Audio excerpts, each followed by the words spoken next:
Anyway. Hello everybody. Hello. Welcome. Hi. It is indeed Spike After Dark. We're here for a new stream for the new year. You may have noticed a slight problem. I can't move. I am in fact stiff AD tonight, or scuff AD. I can move my arms. See, that's fine. I'm paralyzed. I've become paralyzed in the off time between streams. I'm paraplegic. I haven't had that much to drink. Well, unfortunately, because I'm on new internet now, I have no fucking idea why, but I cannot get my iPhone tracking working at all. I've given it the IP addresses and I've, changed stuff, accordingly. Yeah. I'm glad that you don't mind, Never. It's very annoying, of course, but there's fuck all I can do about it. It is just not working. I've tried restarting my computer and restarting my phone and things of that nature. I've double checked everything. It's all correct. So I don't know, chat. I hate to be stiff like this, but you're just gonna have to deal with it for tonight. Hello, Mandy. Hello. Yeah, that's how it works, Never. It's over the air. So it's like done wirelessly. So basically what you do is you open the app on your phone. You then put in you don't really do much on your phone. Then it tracks your face, and then the phone app gives you an IP address that then you put into VC face, and then that captures the feed. That's how it did work, but it hasn't worked at all since I've moved. Yeah, it does not use a wire, and as far as I know, there is no wire version to do it. There's no wire way to do it at all. Dare I ask where you've been this whole time? I have been working. I have a new job, which I'll go into. Yeah. And hello, Mechanic Cat. So, as part of the new job, I'm in a new place. It's actually a place that I can get for cheap rent, because it's on site at the job. So, like, it's not... The Wi-Fi is obviously provided, but it's not mine, so I can't really fuck with it too much. I figure this is some kind of weird security thing where it's blocking the phone from sending whatever it needs to send. Maybe. I don't even know if that's work. If anybody has ever gotten Wi-Fi, if anybody has ever gotten VTuber tracking to work on like McDonald's Wi-Fi, they can probably tell me whether this is an issue or not. I've never used it on like it's not exactly like public, but it's for like a batch of us, some of us staff types that are like that are this side. So like, yeah, I don't know, use a VPN, maybe that could help. It's possible. No movement and no chat on stream. Yeah, that's right. I don't know where the chat is actually. I have no idea. Oh, that's weird. Refresh? Is it just like not focused properly? Hold on. I'll move up a bit. I don't know why chat isn't turning up, because when I click properties it shows up fine. Hold on, test. No, it's not coming up. It's not coming up at all. I don't know why. Oh, it's not even the test is coming up anymore. Oh wait, now it is. Thank you, Mechanic Cat. It's good to be back. Sorry, I was gone for like a whole month and a bit more. I had to move for work, and like nothing was set up. It was miserable. I had to sort a lot of stuff out. I also couldn't actually move into the place that they'd given me because it was like it didn't have any heating at all. None of the radiators or boilers or anything were working. The whole process of them fixing that, they were just kind of moving me from place to place for a while. And yeah, now I'm here. I have a place. It is warm. And I have internet, but I cannot get my face tracking working. For who could possibly say why? I don't know.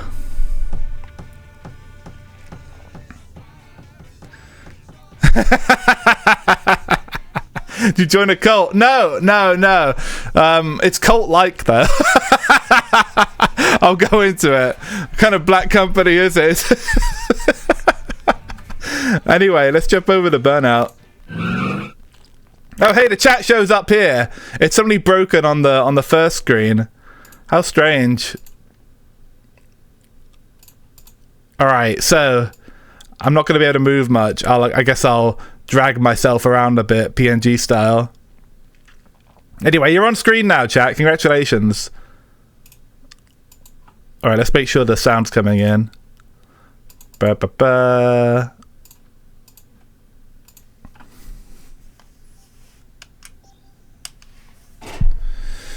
Alright, so it's not Scientology. No. It's nothing like that. Although I've had trouble explaining what my job is to American friends, so this may be a tricky one to explain, but I'll give it a shot. Hello, Brace. Hello.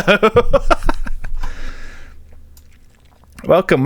But basically, like the gist of it is I got a live events technician job, so I've been doing lighting and stuff, rigging stuff, and queuing up stuff during live shows and whatnot, doing sound for musicians and singers and stuff like that. And I'm basically on site, which means I'm at this place right now, where they can just call on me whenever, you know. And it's a cool gig and it pays well, and it's been very fun so far. Now, Gail will know what I'm talking about. Some of you may not. This gig I got is at a holiday park. It's at a resort place, so to speak, a place where Brits go for a staycation, so to speak. Gail will know stuff like Butlins and whatnot. It's not that bad. It's a pretty upmarket one. You know, but like it's you live in a caravan? Yes. That is the gist of it. I'm currently streaming from a caravan. Yeah. And that is why things are so scuffed. A caravan, of course, is a trailer, for those of you that need the American for that one. I have a friend with the same job, but he's always busy, so we don't get to talk as often. Oh, I know. Dude, I've been working so many late evenings, finishing at literally midnight, so like that's why I haven't been able to stream the past few days while I've been here. Got a job as a gypsy. I wish that was a job. Always hated those places. They're all in my hometown. All the worst cunts from London go there. Nice. Yeah, so I'm in one of those places at the moment, and I'm basically an on-call technician for whatever they need, you know. But yeah, you know, it's 5 days a week. It's good pay. Altogether, it's good. The problem is the actual entertainment is like the sort of shit that'll drive you crazy. It's like queuing up the Macarena every night. And queuing up the cha-cha slide right after. I'm sure Gail and Mandy and you guys know what I'm talking about. Like they play a specific kind of music at these places. And Agadoo and all that shit. Yeah. I'm afraid so. So when DJ Spike has to queue stuff up, unfortunately it is along those lines. Yeah, school disco core, exactly. And yeah, if my connection is really shit, please understand. I am streaming from Caravan right now. I may eventually get my own internet, so I don't have to use the work Wi-Fi, because it may not even be entirely feasible for streaming. It may like completely shit itself, but we're gonna go for it for now. It seems to be holding up decently. I don't know, but yeah, the reason I don't have tracking is due to, I think, using the Wi-Fi. I don't know what exactly would be stopping it, but I can't seem to get a connection. I was at one of those places in Spain like 20 years ago, and I know the exact playlist. The playlist hasn't changed, Mandy. The playlist is the same. I was also at one like 20 years ago with my family, and I've just been surprised to see that, yeah, all the same bangers still come out. Limit the stream to 480p. It's looking choppy. All right, I'll see if I can do something. Hold on. But yeah, we're still figuring this out in real time. This is the first time I've streamed from not my house, so it's a little different. Actually, that's not technically true. I did go to my sister's house last year at one point, but like, she was in an actual nice house, you know. The caravan is nice. Yeah, it's quite cozy. It's decently spacious too. Like, the living room is big enough that I could feasibly like play VR in it, you know. That's kind of the first thing I thought when I saw it. It's like, oh, it's a big living room, lots of space and stuff. So the job I got is a technician, events technician, at a caravan place, a holiday resort essentially. So if you can imagine like what a job at Nickelodeon Studios would be like, it's probably like that. There are people here that like dress up as mascot characters and shit like that, you know. Hello, Goggles, welcome. You're right, it has been a while. Caravan's not huge, but it's solid, you know. I can walk around just fine. So it's not like, I mean, this is a holiday place, so these caravans are intended for you to, you know, they're pretty upmarket, you know. You pay a decent amount of money for them. I don't think there are any here that are like really shit, you know, because that kind of defeats the purpose. It's like a staycation, you know. I think like traditional gypsy caravans are a lot cheaper, you know, and a lot more, you know, traditional trailer trash kind of thing. But yeah, like the one they got me in is pretty sweet. So yeah, I'm getting to grips with it. The main reason I'm doing this job is to just get a lot of experience, I suppose, and eventually get something a bit cooler, you know. And it has been very good for that. There's a lot of things, a lot of different types of shows I've been running and stuff that have definitely given me a lot of stuff under my belt very quickly. You became a gypsy? No, fancy gypsy. Yeah. I did not become a gypsy, but I am currently in a caravan, and this is where I am living. That's right, Caleb. Yes. So that's the plan currently. But it's going well. Everybody's been very nice. I can't really complain. And to be honest, I did blag it a little bit, you know, in terms of getting the job. I'm probably like the least experienced of all the people here. In terms of the people that got my gig anyway, because I was training with some of them the first week, and yeah, I think they wanted to take a bit of a chance on me because I hadn't actually done anything like this in like quite a while. I did a wrestling show like a couple months ago, but aside from that, I haven't really like done any tech stuff for a while. So you know, I've been out of it doing more menial regular jobs, and yeah, I'm glad that they took a chance on me, and hopefully I can segue into something a little cooler down the line where I can have an actual nice apartment with, well, you know, and actually afford it. But for now, this cheap caravan works fine, and I do have internet, so I can't complain too much. What I was dreading is that I wouldn't have internet at all, you know, that this thing was just in the Stone Age still. But thankfully they have at least that much sorted out. I am a natural born scuff solver. Yes, that is one way to put it. Yes. Hello, Lexi. Hello. Welcome. Welcome, everybody. Hi. Thanks for raiding, everybody. Welcome. Sorry that I'm so stiff today. I hope everybody is having a nice evening. Yeah, I love Burnout. And we are indeed checking it out one more time. I'm doing terribly right now. Sorry, I'm doing a lot. Thanks for streaming, everyone. Yeah, it's been that long since I've done a stream that I'm like, oh, thanks for streaming. I'm not even used to saying thanks for raiding anymore. Is it Irish troubles all over again? It basically is, dude. Every evening over here is so fucking rowdy. You always hear people coming back from the club and stuff. Look, it's the club that I work in, of course. Like, it makes sense. But thankfully I had the day off today, so I've just been at home playing Burnout and chilling. It's non-stop keeping the stone. It's all troubles, always has been. That's right. Why is shout out not working? I don't know what that's about, actually. But yeah, welcome in everybody from Lexi's stream. I would normally the shout out tells me what you were streaming, but it didn't work for Never. So let me try it myself. I think everything is broken. That seems to be the case.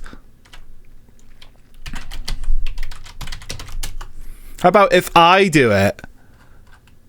Maybe the bot got turned off? Dude, what the fuck happened? Why has everything, like, destroyed itself? Another thing that stopped working is my iPhone tracking. It just straight up, like, does not do anything anymore. I tried changing the IP address and setting it up for the new location and everything. Yeah, Nightbot.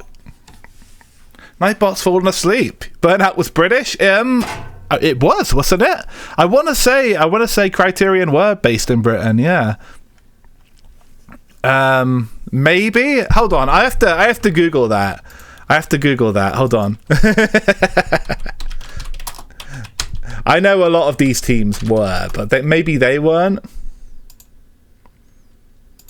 Oh yeah. So let me see. Yeah, they are. So Burnout was always British. That is the always has been meme.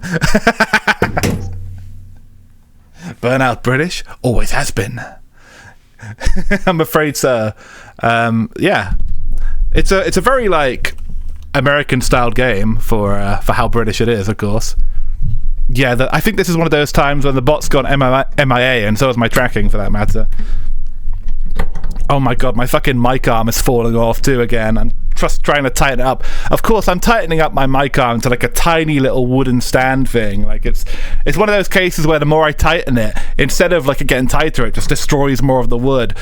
So I'm gonna leave this place in a complete wreck by the time I leave. It's just chewing away at it. There's a special shout out the streamer can use. Yeah, there is, isn't there? Hold on. I'll do it in just a second. I'm just trying to fix things because this is the most scuffed stream on Twitch. It's only tradition. Yeah, exactly, gerbil. All right, we good? Okay, it's on. It's on for now. I need to not touch it there. All right, back to business. I've heard it's a very well-paid job.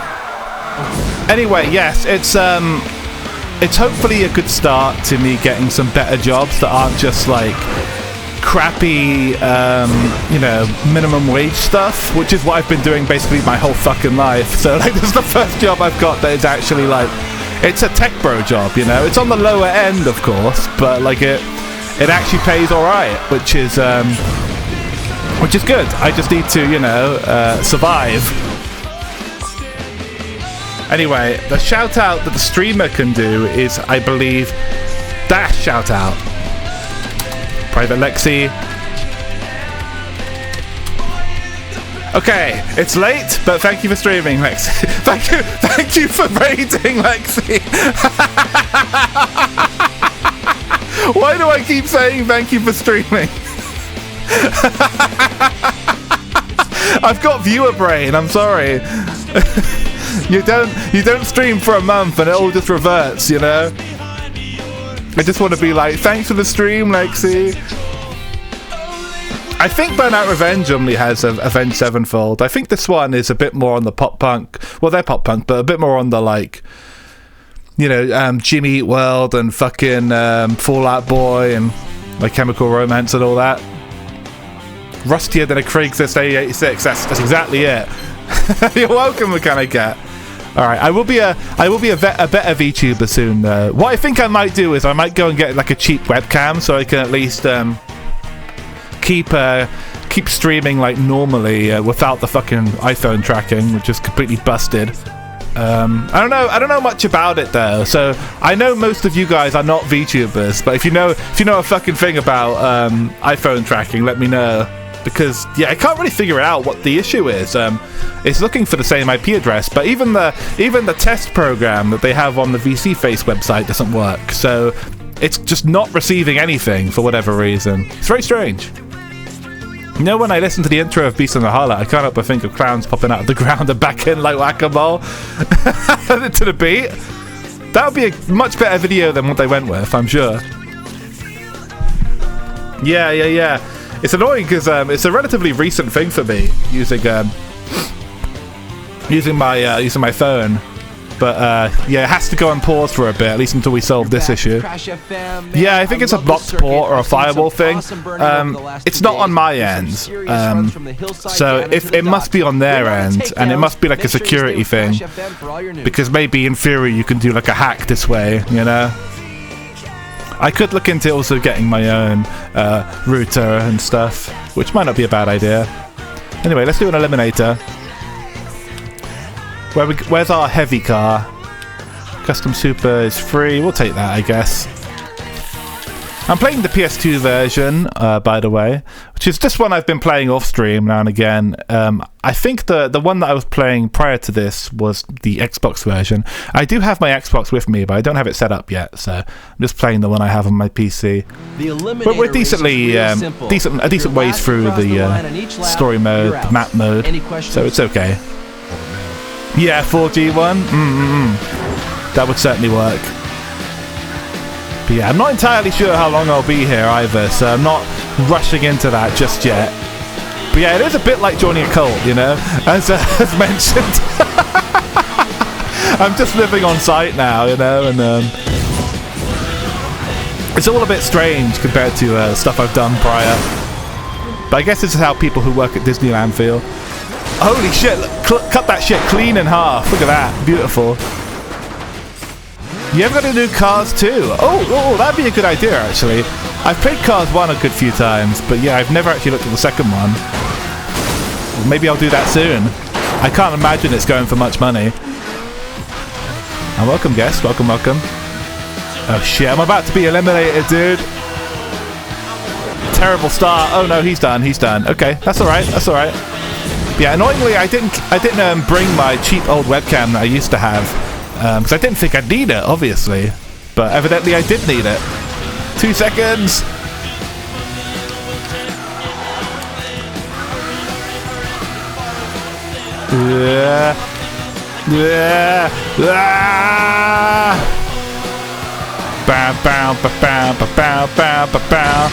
Oh shit!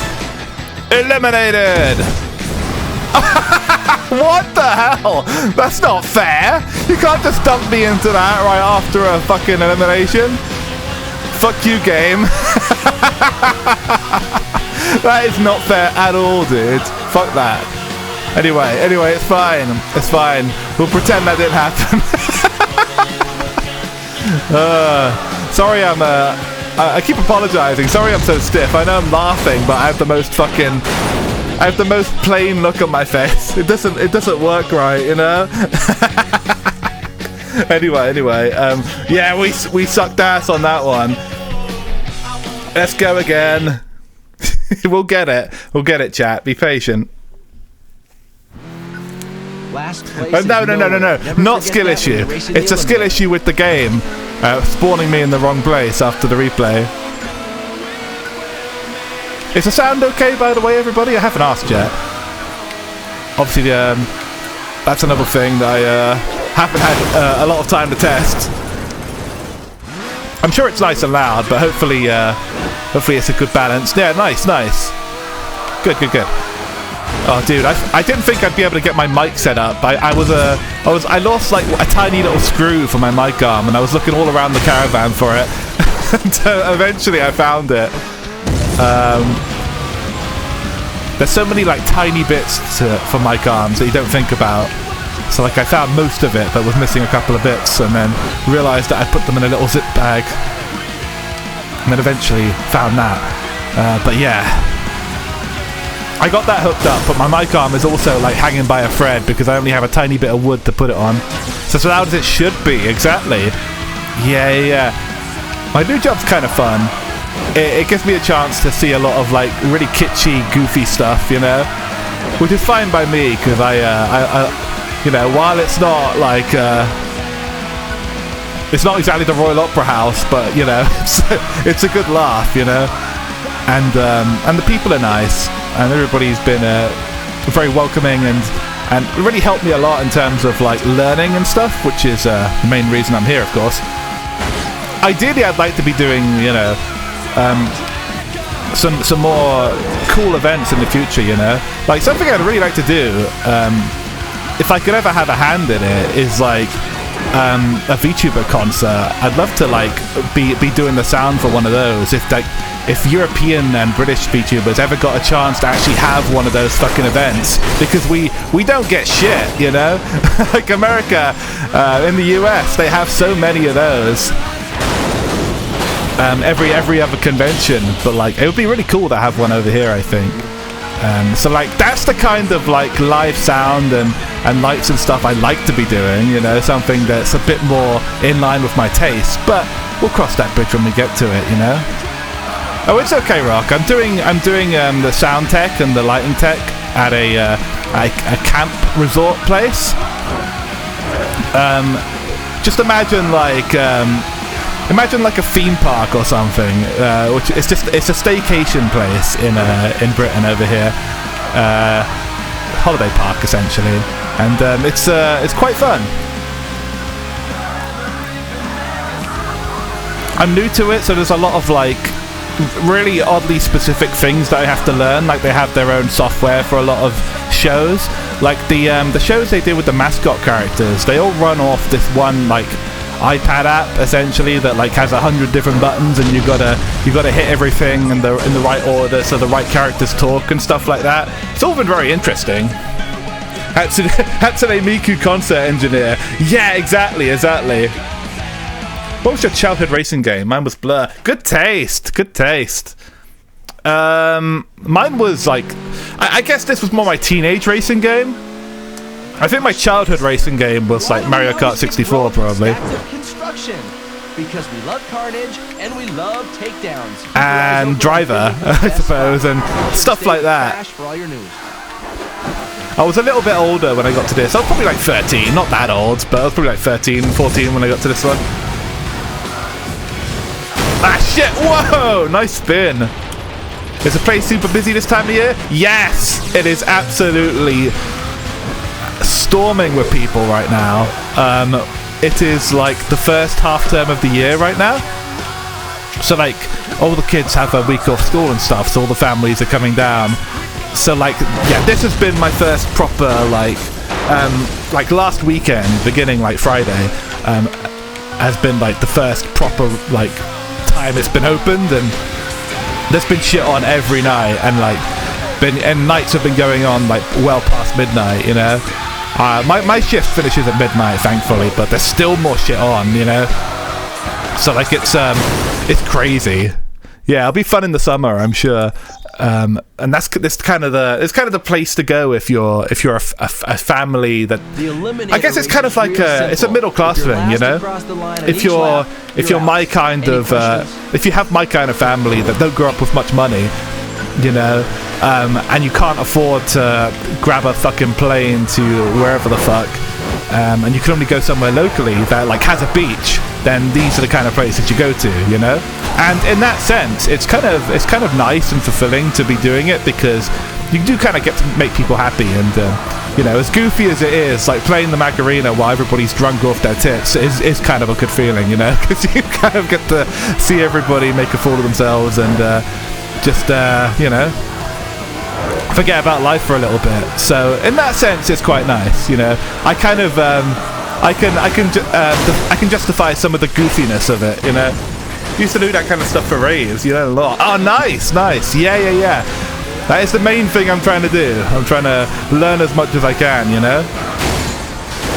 It's like a family-friendly place. Yeah, exactly.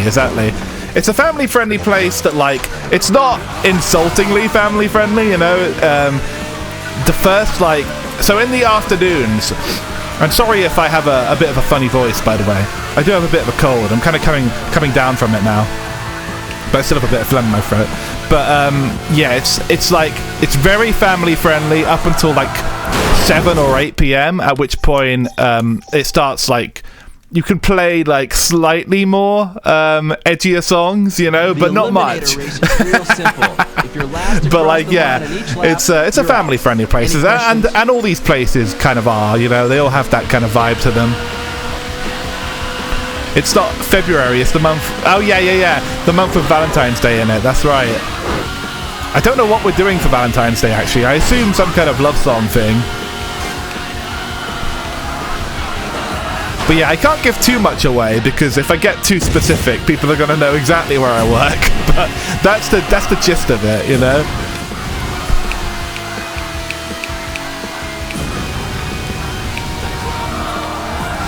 Schizo Day tomorrow. Yeah, it will be. It will be. Oh boy, I can't wait. Ah, fuck. Nice crash. Yeah, hope everybody has a nice Schizo Day, by the way. I might do a stream tomorrow. There is a game I've been wanting to play for a Valentine's Day forever. It's a game I've played before, but like it was great fun the first time I played it. So I might, it'll be late. It'll be like past midnight my time if I stream. But I might, if I'm not completely tired, I might do it. No way you're figuring it out? Oh, I bet. How'd you like the racing demos from Next Fest? Oh, I haven't played them yet, but I have heard that they were very good. And welcome, Ringo. You're not the first person to bring them up to me. I need to check them out soon. Sorry, I need to grab a drink soon. Anyway, I got eliminated there. Yeah, Space Trucker. Exactly. Alright, bear with me, everybody. I'm just going to grab a drink. I will be right back in a second.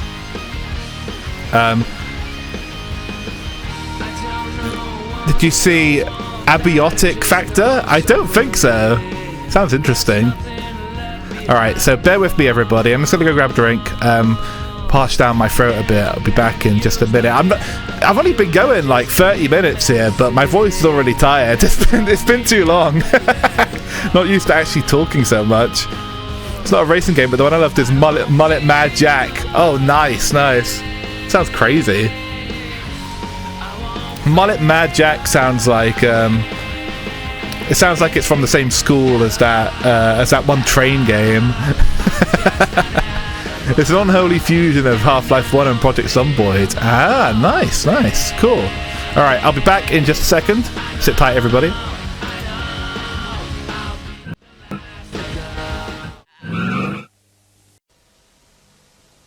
Welcome to this brand new circuit for the DK-Tronic Speed Duel. The cars are just coming up for the start, and they're off. Have you got what it takes to stay in the driving seat on this really professional 3D circuit?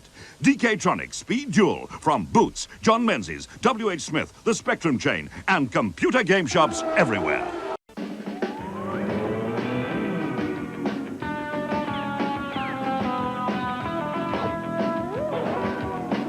Introducing Nintendo Score 64 and win at Taco Bell. Just peel the coin off the lid, score 64, and you could win an N64 system, cash, or millions of other great prizes. And who knows who'll win the Porsche Boxster. It's Score 64 and win, only at Taco Bell.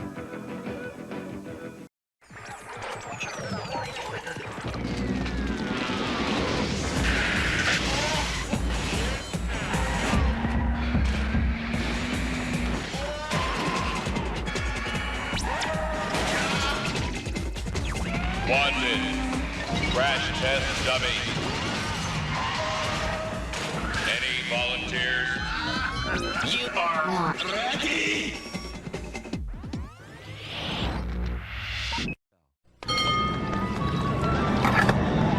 Pop the hood! The hood.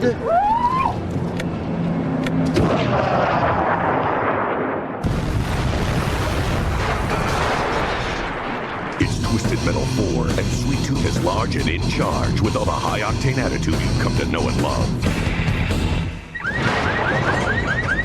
989 Studios. Where is the boy? Okay, let's go. Come on.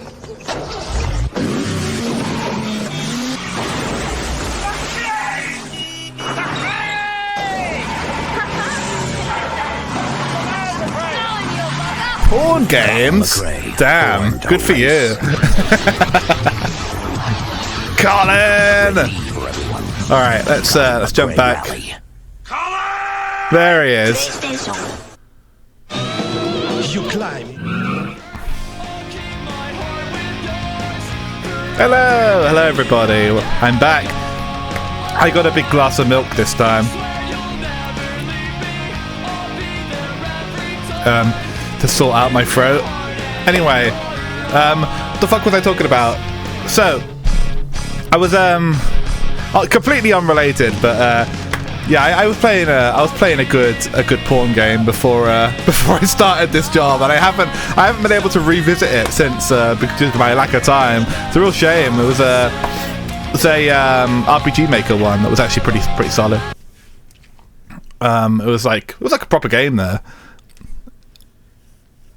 Definitely that kind of one where it's like it's actually an RPG, you know, which sometimes does happen. Anyway, let's get back to it.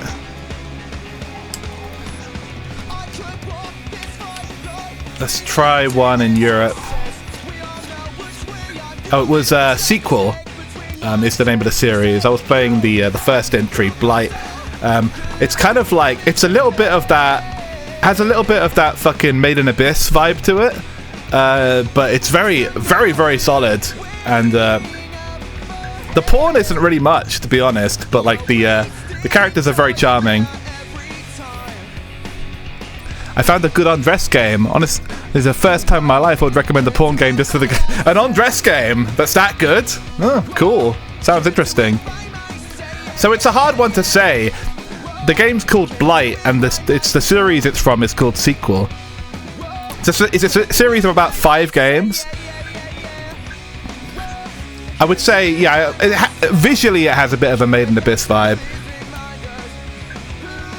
And it has like pretty fun gameplay. Because like you have to really fucking level up to beat the game. And I beat like the first 75% of the game or whatever. I'm on like the post game at the moment, which is like pretty damn hard in its own right. But like the porn stuff, I like the way they do it because it's like it's all side stuff, you know. Like you kind of have the choice as to whether or not you want to like go all in on all that and collect every single scene or whatever the fuck, or you can just play the game, you know, which is an interesting way of doing it. It's kind of like a reward system that, you know, that if you ever going to implement, you know, porn scenes in a regular game, that would be the best way to do it, I think, you know. Here we go. It's called Wings of Seduction. Bust them out. What a fucking name, dude. I love it. But yes, RIP to the free time I had before this job. One day I will be able to play this, maybe. It's crash time. You must log in to see this content. Damn, one of those games, huh? Checking out the latest and greatest crash I'll look at it later when I can log in. Oh dear. Anyway. Can you type the name? I can. Hold on. Is it that bad? I don't know. Do I want to type the name on work Wi-Fi? Maybe not. I have actually been kind of careful in what porn I look at since getting here. All right, let's do the Roblox event.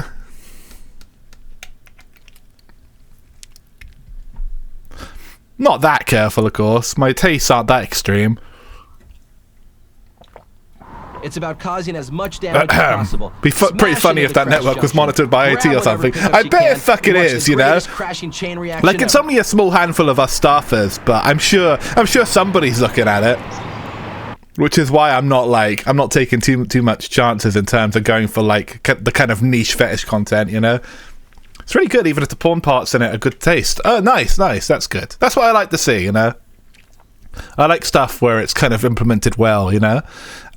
I know I'm kind of in the minority on that, though. Like, admittedly, like a lot of people just want to get straight into it and not waste their fucking time. I love wasting my time. I love games that like make me do all kinds of meaningless grinding for like one picture of a pair of breasts, you know.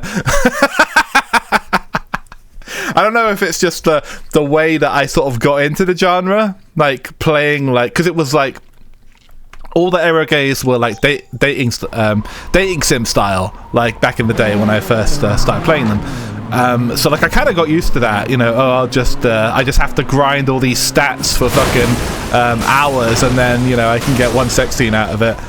And to a lot of people, that is menial, busy work that is not worth it. But to me, that's the good shit. A VPN a day keeps the IT away.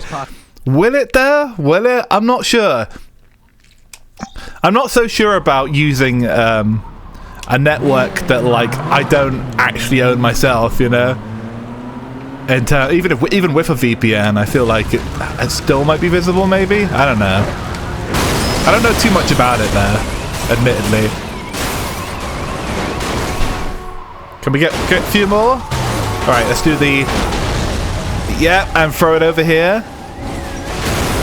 Of course. Oh, did I get the? I don't think I got the multiplier. That's a shame. If done correctly, it should be invisible. I see. Cool. Be sure to put tape over your camera devices when not in use. Well, I don't have a camera device right now, but I'm considering getting one tomorrow, just so I can stream without this fucking static ass spike staring at me. Bronze, nice. I'll take it. Yeah, I should think I might be able to quickly drive over to somewhere and get a little webcam tomorrow. It's a bit of a shame. I would like to use my phone, but, you know, if the network is blocking that kind of traffic, there's not much I can do about it. I am trying to live kind of frugally as well, as you guys can probably imagine, you know, because I am out on my own now. I'm buying my own groceries and shit, so... And I'll have to see how it's looking when I get a few paychecks. If I can afford to splash out on getting some proper internet. I will check it out after stream, Rock. Well, probably not directly after stream, but certainly sometime after stream. Yeah, cool. Always good to get recommendations on any kind of game, not just racing games. Let's go back to the US.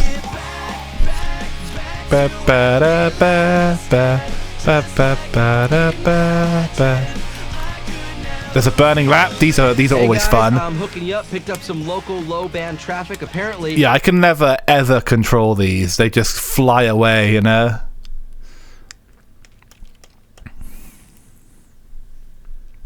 It has a no porn censored mode. Dude, do you know what? Right, fucking guys, Koikatsu has a no porn mode. Like, what the fuck is that? I saw that was on Steam with like a clean version, and I was like, huh? How do you even play that with no porn? So first 6 downtown, and we're back. So yeah, they always make them anyway, you know.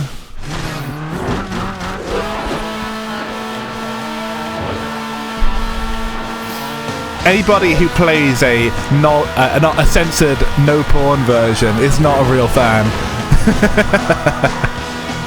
Yeah, I don't know why you play that. Well, I think the idea is obviously, I think with that one you obviously have to patch it, you know, like you grab a patch from the developer's website or something. But like, yeah, like nobody would ever play it like without the porn.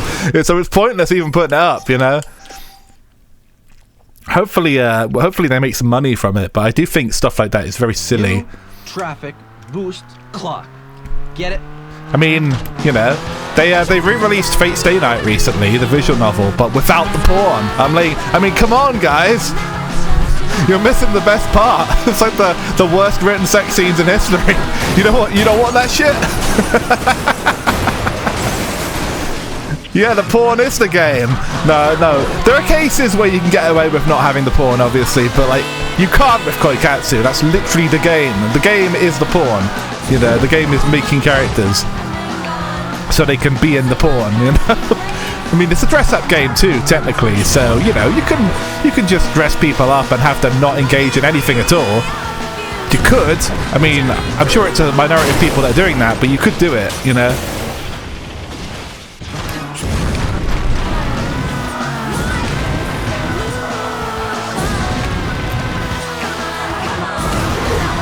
Oh, come on, we really need to pick up our speed here. Jesus Christ. Yeah, we're back in burnout mode now.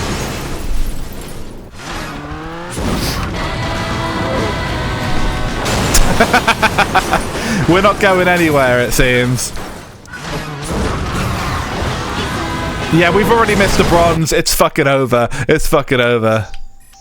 A Vampire Survivors clone? What? Really? That sounds cool. We're just approaching rush hour now, so the traffic is going to get pretty heavy. By There's those no river way bridges. it could be that, I would right? suggest you make use of both sides of the road. Like if you wanna fucking make any Strip progress. Fighter 2. Alright, here we go, here we go. Fuck!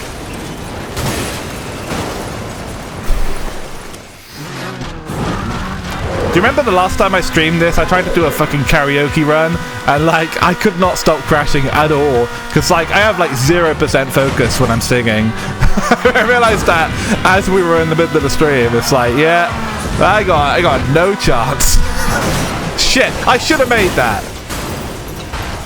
Twin stick shooter, but with survival level up, and you undress to go in the background, like that old game. Oh yeah, Quicks or whatever. I remember that one. And the pool one that I play is one of my favourites. Sexy Pool Free or whatever the fuck it was called. I enjoy any game where you can sequentially undress a girl and you know, play a completely unrelated game. Take one burner. A car I still need to get a 100% run on that pool game eventually. I've only ever beaten the first two girls, because the third one, even though she's not the best looker of the lot, that's skill number 2, she is an absolute bastard to beat. One day I will though. Oh, Pocket Gal is the one I was thinking of. Yeah, Pocket Gal, yeah. Thank you, Never. Sexy Pool Free. I was thinking of a fucking illusion game there. I had illusion mind after the Koikatsu discussion. Anyway.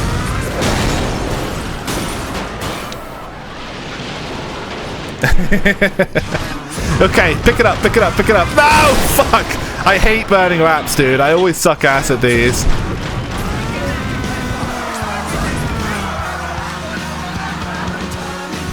So yeah, the last time I played this was the karaoke run, which was disastrous, and the time before that was when I faced Purity one-on-one, and she kicked my ass 6 ways to Sunday. So the past few streams of this have been disastrous, to say the least.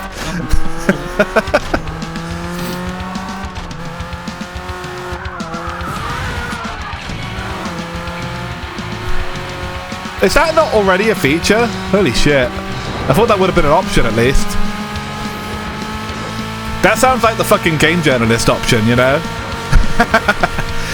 You can't see that a journalist has played like 1% of a game before they review it.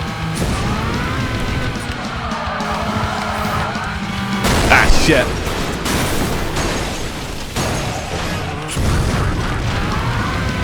No!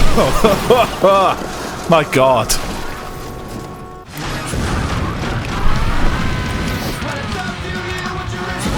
I did go down the rabbit hole a while ago of looking at all the beta content for Burnout 3, which is quite interesting.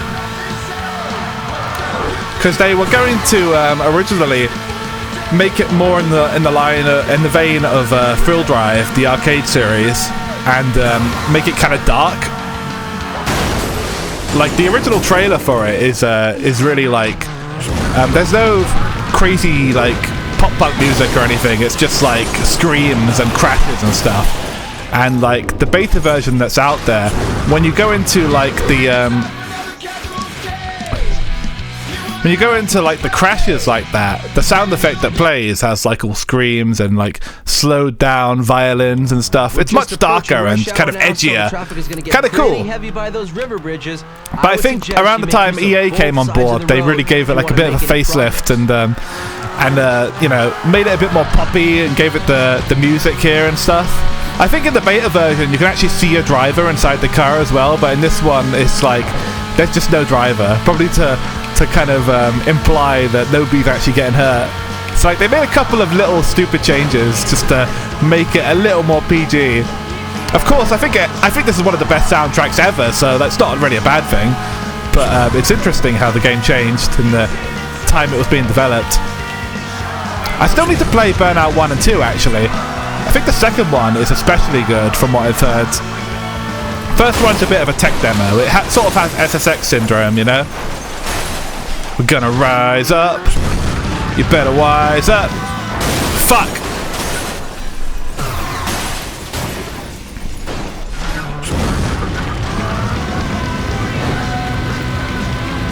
Come on, speed up, speed up, speed up. Okay, didn't crash, didn't crash. No! We crashed. Yeah, I am still skill issued. Nothing has changed there. Okay, we can make it, we can make it, we can make it. Oh, just barely. If you don't mind not having takedowns. Yeah. I will play that. I think the version on Xbox is apparently very good. I think it's like slightly enhanced. Like a director's cut or something. I will check that out soon, I think. It'd be fun to go back to. I know the music in it is real good. It's not licensed like this game, but it does have a cool sound. We're good at wasting our time. Alright, let's jump back here. We got an eliminator to do. Right, I tried this one earlier. Didn't get anywhere. Today's route is along Finley Road and through the docks. Keep eyes open for the heavy rigs hauling ass through the area, especially if you're looking So for we some got impromptu free takedown action. Make sure you stay with Crash FM for all your news. I always go for something that's kind of heavy, so you know, I can whack people and hit them and actually eliminate them properly. God, I'm kicking myself that I didn't bring my webcam with me. I thought, you know, If you're in should have last thought, place well, when you just for cross the finish emergencies. line, be good and park nicely. But it's 'cause fine. You'll be out of this race. There's nothing wrong with being stiff. Oh my god, what a fucking disastrous start. Sorry, I was clearing my throat. I got distracted. Hey, here's a little twist to the rules. Whoever's last across the finish line... Let me just bring up my screen. I'm gonna make it a little bit bigger for my dodgy eyesight here. By the way, my work, one of the peaks that comes of my new workplace is they're actually going to pay for an eye test. They're going to I'll get a free eye test out of them, so I'll be able to actually get my fucking eyesight sorted because I've been putting it off for so long. I've been putting it off forever, even though it's clearly deteriorated quite a bit, as you guys know from watching me. Hope you pass your test. You can't fail an eye test, can you? Maybe you can. I don't know. I haven't tried. Okay, that should be okay. Are you studying for it? No, I haven't even looked at it, dude. I haven't done the first bit of study. And each lap, well, you're eliminated. Can you see where... Right, here we go, here we go. So obviously that won't pay for like the glasses themselves if I get glasses. I guess I can get contacts or something. But yeah, whatever route I go, I'll still have to pay some of my own money. But it's a nice little perk because I have been putting that off forever. Just because to have them even look at your eyes costs like a fortune, you know. He's getting an F. No. It'll be fine. It'll be fine.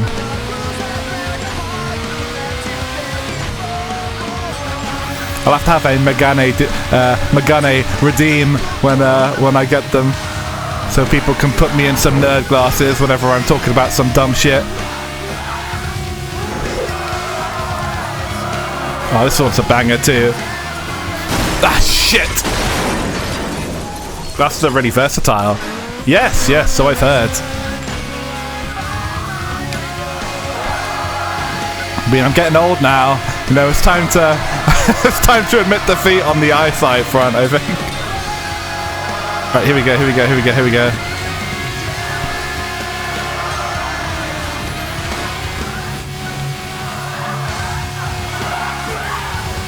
Come on. Oh, dude, I got no nitrous left. I'm gonna get eliminated. Yeah. It spooked me a little bit. Alright, let's try again. I eventually got it together, but it was too late. The classic bottle bottom glasses and bunny suit combo, please. The bunny suit combo. For all you guys not at Dockside, you just missed a flying car into the walkway at the apartment. Dude, I can't hear these striker lines without thinking of the AI ones now. Where he gets a divorce and... The one where he gets a divorce and all that shit is so stupid. Ah, shit. Glasses and a second monitor would improve your racing game performance for sure. You think so? Yeah, probably. Oh, something I haven't mentioned yet is the club I work at. It has like an arcade next to it, and And the arcade itself isn't anything too special. It's a lot of kiddie games, a lot of ticket-based stuff. You know, the big Pac-Mans, the big Space Invaders, all that shit. But, like, they do have a Daytona cabinet in there. Specifically, the third one, Daytona Championship, which I've played on stream a few times. It is the worst one of the three, but it is pretty cool. I played it yesterday. It was quite fun. You're there? Okay, good. And the camera on it like actually works, unlike the emulated one. So like it was weird. I kept seeing like my own face on all the billboards in the game and stuff. That's how it works. It's, you know how like Mario Kart and all those arcade games, they like take a picture of you before the race. What Daytona does, it just like it has the camera on you basically the whole race, and you just keep seeing your face in random bits across the tracks. Really quite strange. But yeah, it's a Daytona, so I'm more than happy to have it.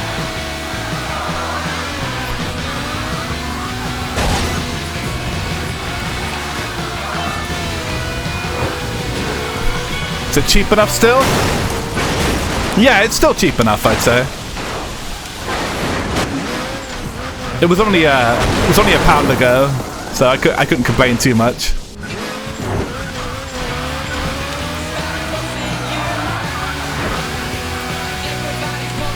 Okay, here we go.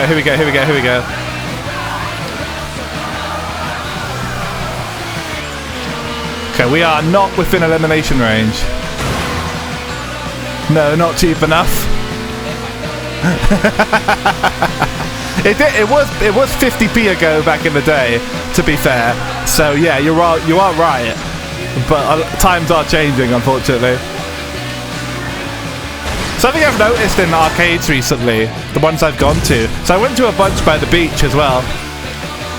When I was training for the job, which was in like a separate place. They had like it was right by a big beach with a pier and stuff, and I went and checked out all the arcades over there. And I've noticed that like there's loads of VR arcade games in there now, with like 3 screens, 4 screens, and stuff like that.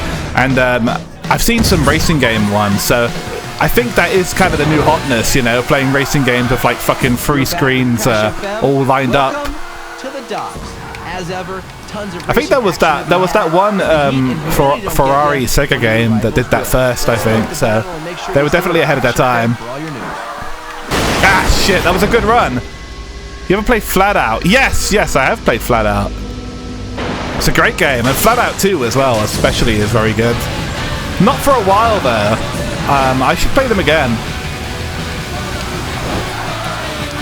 What I really love in Flat Out is the stupid mini games that you can play, where you can like launch your guy out of the car and use him as a dart and stuff like that. It's excellent.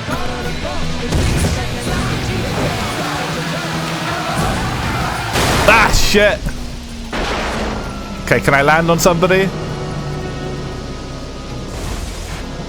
I don't think so. I think I'm too high up.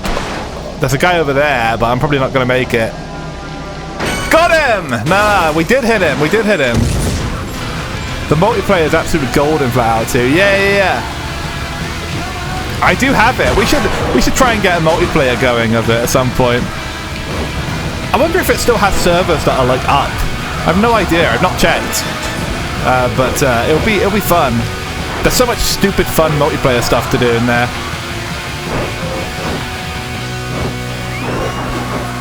Anyway, in terms of like stream schedules, another thing that I should probably talk about.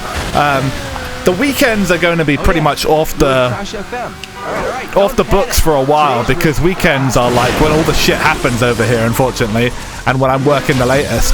So like, I'll probably be doing more streams like midweek like this. It'll be a little random for a while, because I know we have like off-season periods where things are a bit more relaxed, and I can probably stream a bit more then. But at the moment things are busy. So for now, probably like weekday streams and stuff. And whenever I have a day off, of course.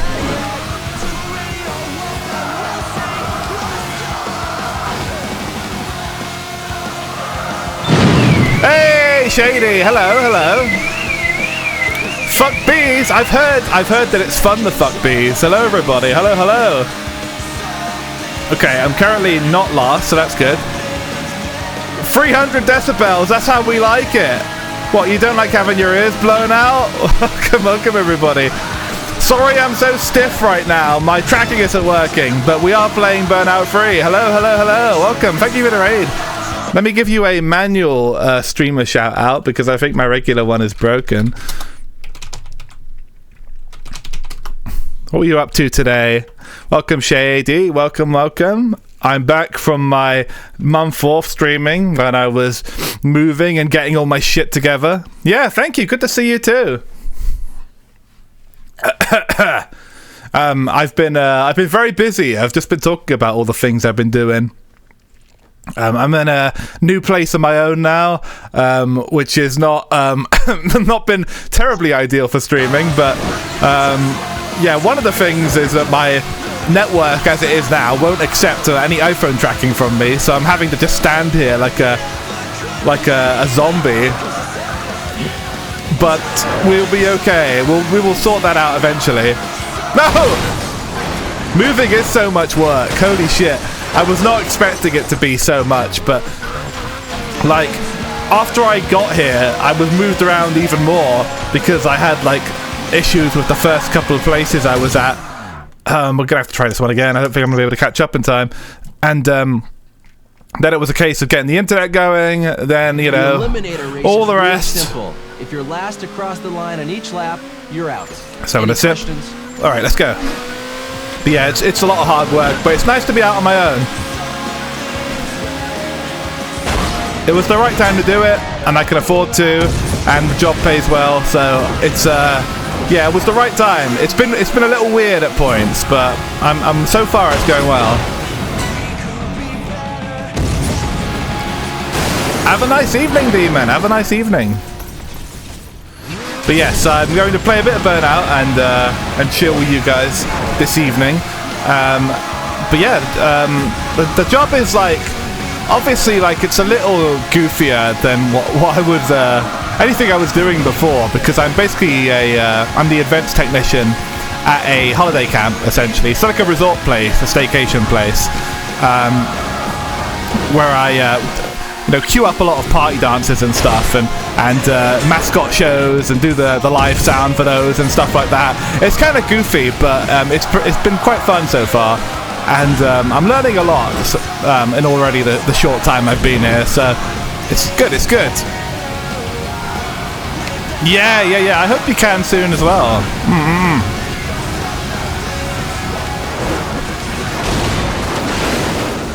To be honest, I wasn't really in a position to move out for a long while, and like it just so happened that this job that I've recently started, it did offer some discounted accommodation that was like on site, because that is part of the reason that they wanted me here, is to have somebody on site that could just jump into it and fix problems whenever necessary.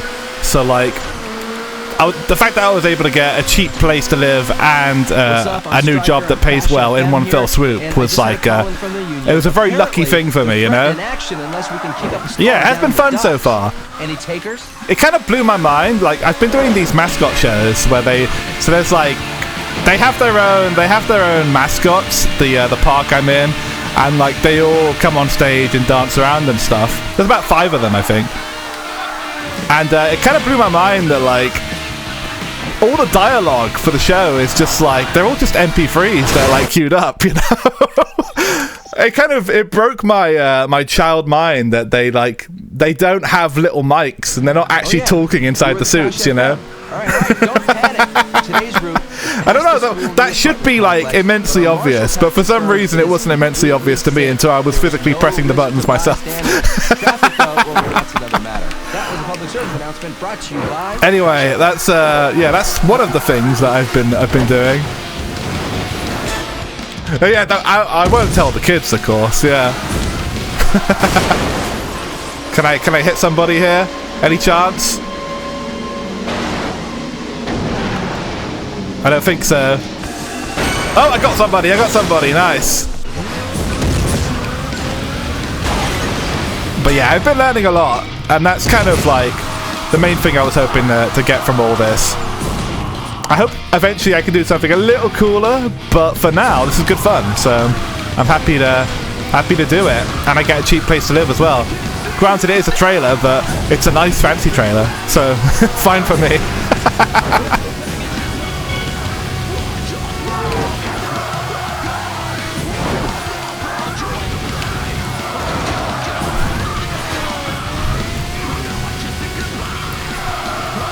Being in a caravan is kind of spikecore in a weird kind of way. I feel like I should be like a side character on Daria or something, you know? Just living in my beat up old fucking trailer with like graffiti all over it and metal posters all over the walls. Yeah, it has a punk vibe. It does, it does. I feel like it's destined to be somehow. Yeah, we're living the white trash life. We are. Let me click the button for you, Rock. Hold on. Because you're not allowed to say white trash on Twitch, apparently. I don't know why. It's an odd one, isn't it? Back with Crash FM, and I've learned, and this is very, very important. I guess maybe they think it's like a white pride thing. I don't know what they think. Or even a jail term for persistent offenders.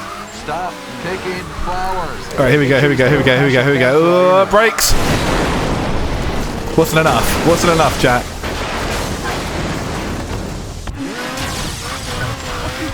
And we are once again last place.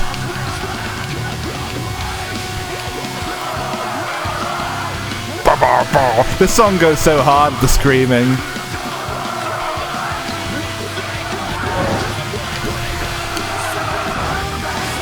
If I ever do another karaoke stream, I'll have to make sure we're like off season and there's not like tons of people in the park, because yeah, this fucking, these vans do not contain noise very well.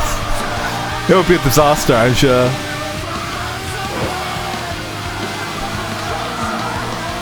That said, of course there will be one eventually. That guy's dead. Oh, what the? Okay, I thought that guy was going to crash into me, but we're fine. We survived. If I get at least third, we'll be able to get the bronze. We're almost there.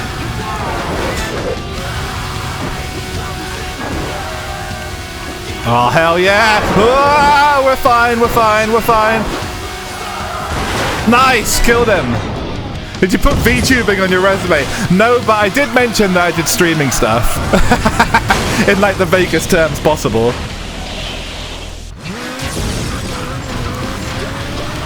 I mentioned it in terms of like, oh, you know, I've got some understanding of some of the tech involved here.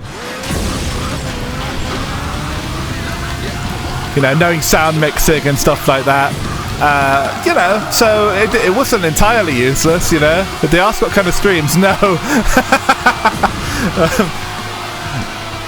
They just sort of pondered it for a bit, and then, you know, I kind of explained, oh, you know, on the internet, you know, and they were like, oh, yeah. I think that was enough information, I'm sure. I don't think they were that in touch, you know, with all this jazz. Right, here we go. But yeah, the interview went real well too. I kind of figured I'd probably get the job after the interview, because I usually just know immediately, like, whether or not it's gone well. And yeah, everybody was very personable and very cool. And the main thing is they're not like super upset that I'm not, you know, mega experienced. You know, they're trying to work with me and make me better and stuff. So yeah, I'm happy enough with it. I just wish I could have got a position like this a few years earlier, because I am like by far the oldest person on staff, you know, at least in terms of like my level of staff. Like the managers and stuff well, actually I am older than a couple of my managers, but like at least one of them is older than me, I think. But yeah, everybody's a fucking zoomer, because like that's the perfect time to get into this, you know, and get some experience and stuff. But I'm doing it as a boomer. Better late than never, I guess.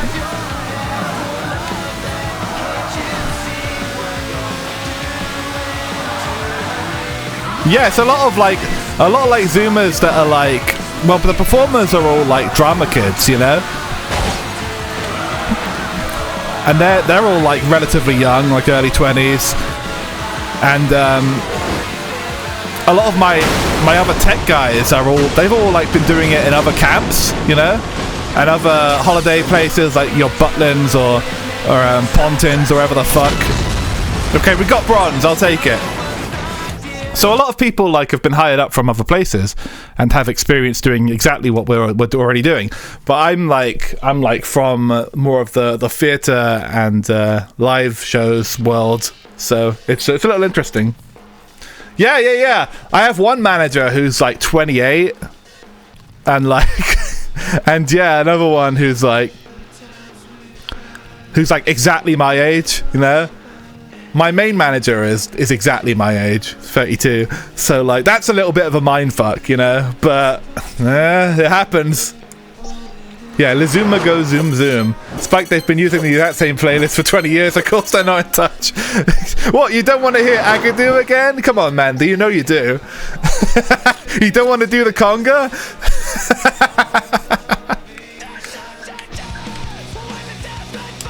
Right, let's try this race event up here. God, imagine playing something from this game in the club. People wouldn't know what to do with themselves. Let's hear the music man again. I am the music man. I actually haven't heard that one yet. Bafflingly, that's probably the only party song I've not heard yet. I'm sure it's coming though. I'm sure we have it. They actually released a Catface episode last month, and I reminded again how he sounds just like Spike when Spike gets heated and start rambling.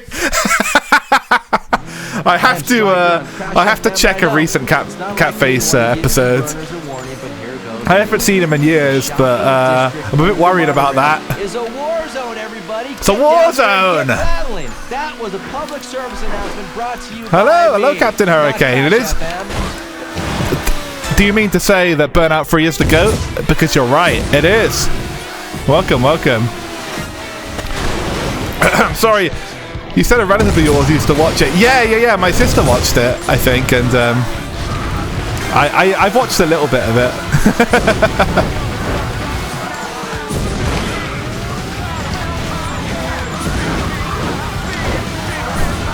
All right, here we go. I am pretty goated too. Well, thank you. Appreciate that.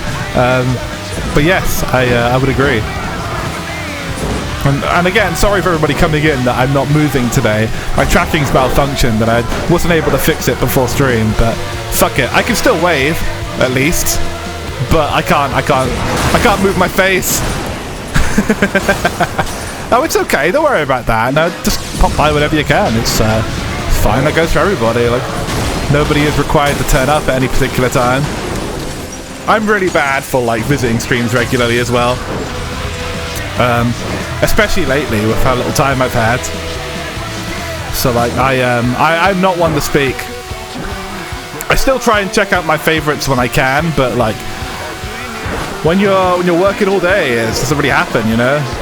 You just kind of got to, you wanna, like, I get home from work at midnight and think, oh well, let's put a stream on, and then I'm asleep by fucking 3 minutes, you know. Like it's how it goes.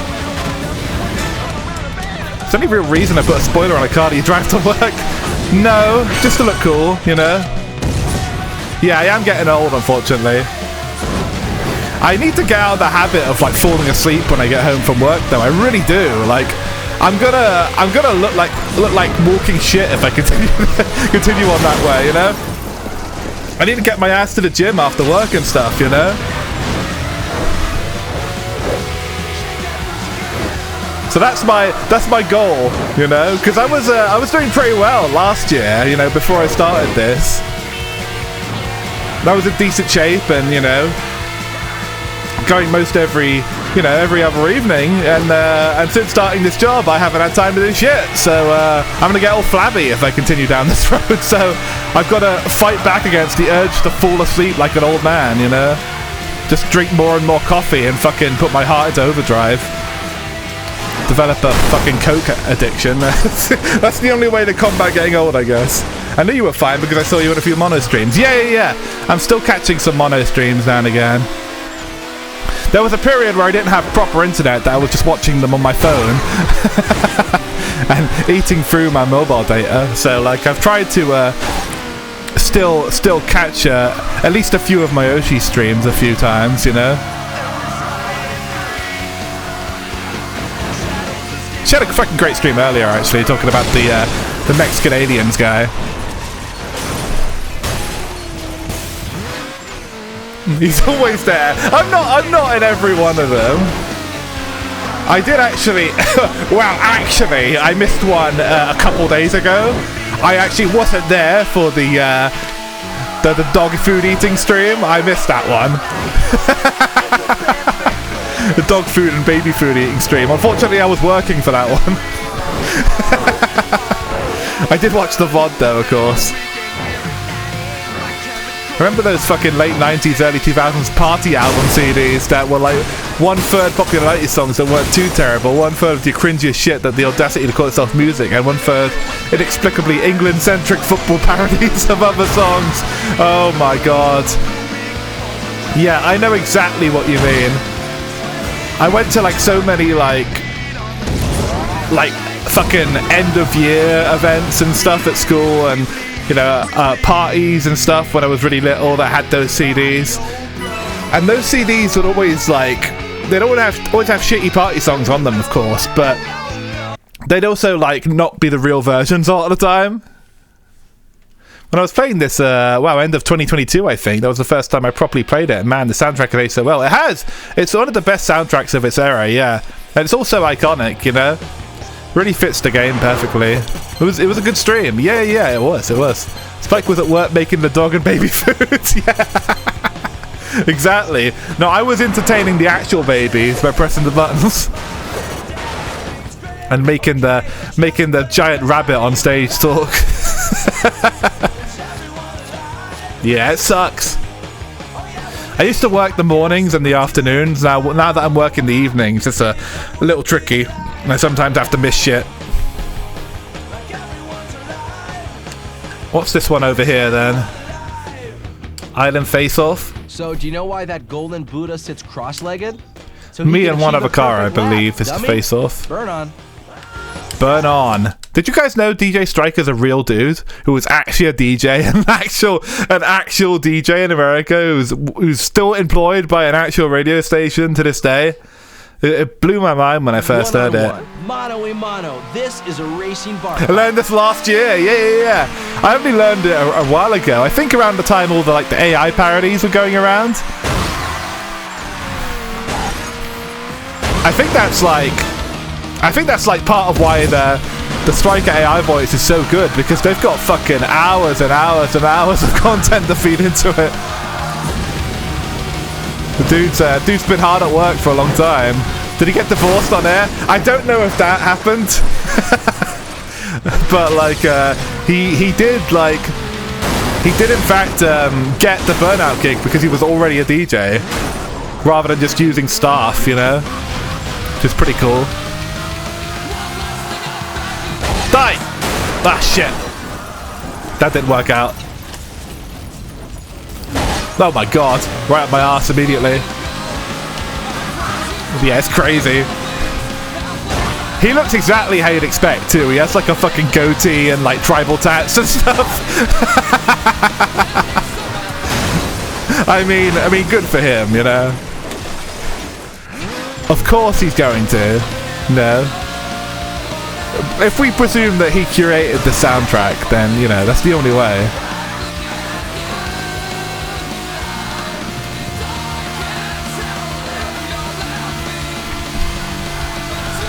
Mind you, he's probably a boomer now, so I can't say what he probably looks like these days. Probably gone the Fred Durst route and a big fucking Santa beard, I imagine.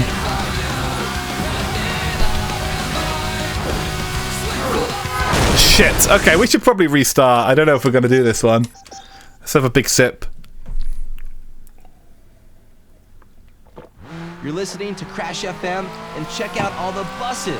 Another Burnout AI I like is it's the one where he's like it starts hitting him that these are like real accidents and that people are dying, and he's like, but they're killing people.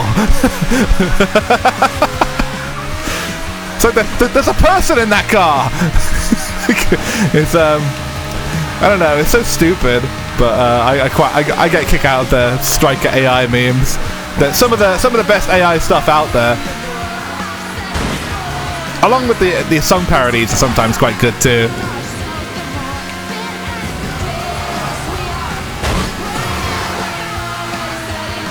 But yeah, I think the Striker Divorce one will always be the GOAT.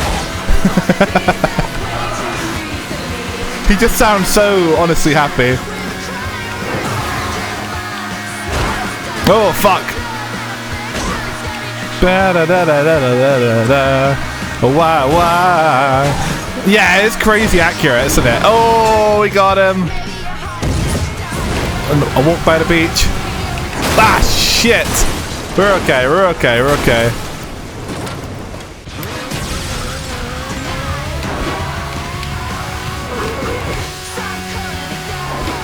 Kill!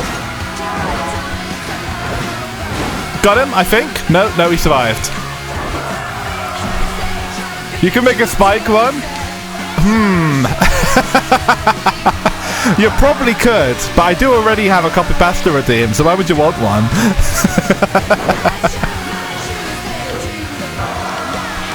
I guess there probably are things that you could get the AI to say a bit more convincingly than me, you know.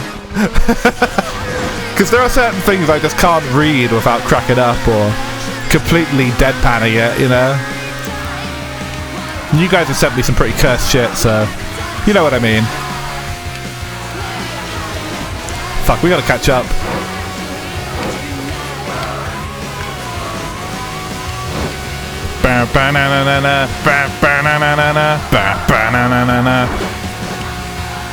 Anyway, as mentioned, I'm going to try and do a Valentine's Day stream tomorrow, which will be an old racing game that I played many years back. Well, I say many, it was probably about 2 years ago now. Which has a bit of a love theme to it. And if I can get it going, we'll play that. And it'll probably be about midnight. It won't be my usual time. Oh, if we go! Ah, we couldn't get him. Yeah, make the Spike AI say something in Welsh. It would actually work. Yeah, it'd probably actually sound alright. Outrun? No, not Outrun. All right, here's it's like Outrun's special needs brother, I suppose. It has a similar theme to Outrun, but it's definitely not Outrun.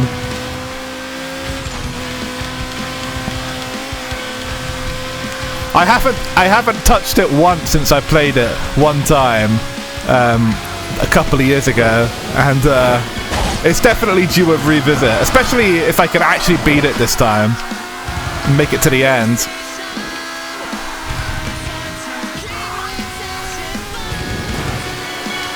If you remember your classic era Spike streams, you might be able to come to its name, but it's an obscure one for sure. Oh, Rumble in the jungle. Nice. Okay, we are ahead.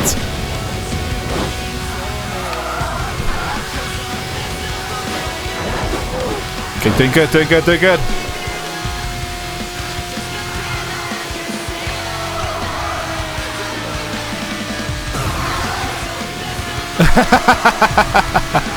You could just ask, yeah, exactly. Island paradise, so beautiful here. I might just have yeah, it's not like fucking Disney you're gonna sue, you know. I'm sure it's fine. Okay, we're fine. Oh! Ah, fuck. Yeah, I'm sure DJ Striker, you can just ask him too, but like, he's actually got a job and stuff, so maybe he's too busy.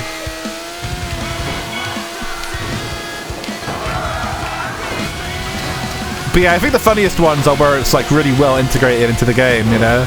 Like you hear a few seconds of the music and then it cuts out. Oh, can we catch up? Is there actually a chance? There probably will be an AI Spike one day. Although I might be dead by then.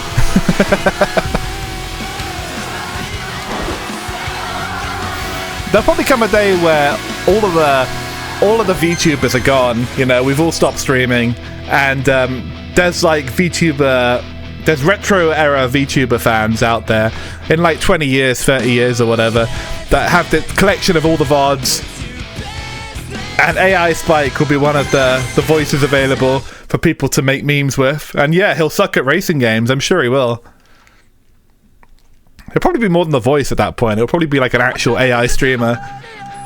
There'll be like, you know, an AI of all of us, I'm sure. There'll be fucking AI Brace and AI Shady, AI Caleb. We'll just somehow all wind up having like fucking versions of ourselves that kept streaming forever and never quit, never got married, never got real lives. I think that's the future we're heading towards. It would be pretty crazy.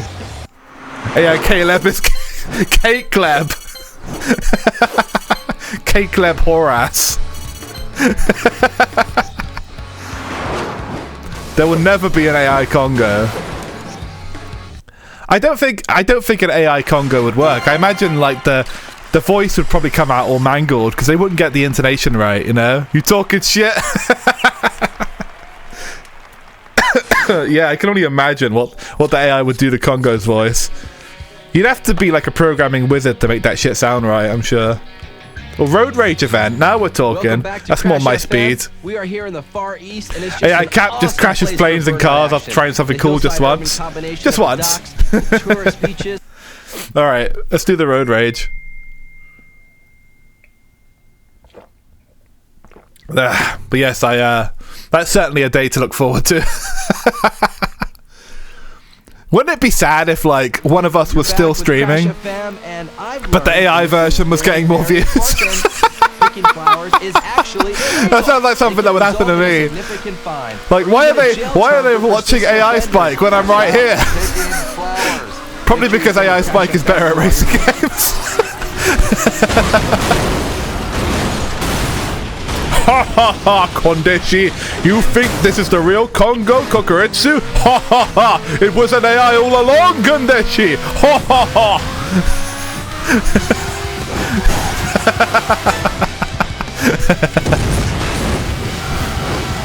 Indeed. Oh well, I'll look forward to that.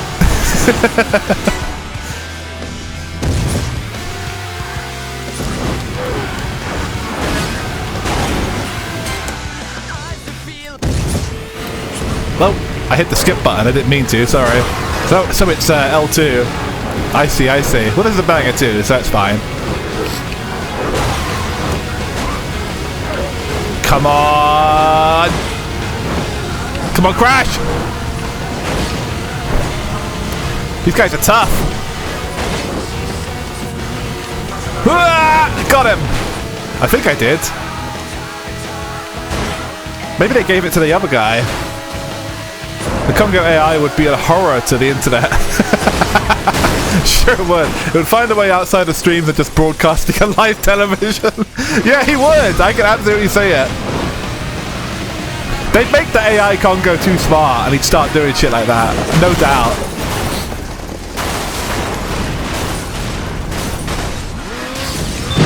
Hey, Acurus! Hello. Another raid. Good to see you all. Ah! Thank you everybody for so many raids today. I appreciate it. Thank you, Captain. Have a good night, dude. Raid of War, welcome. Then we can do the shout out.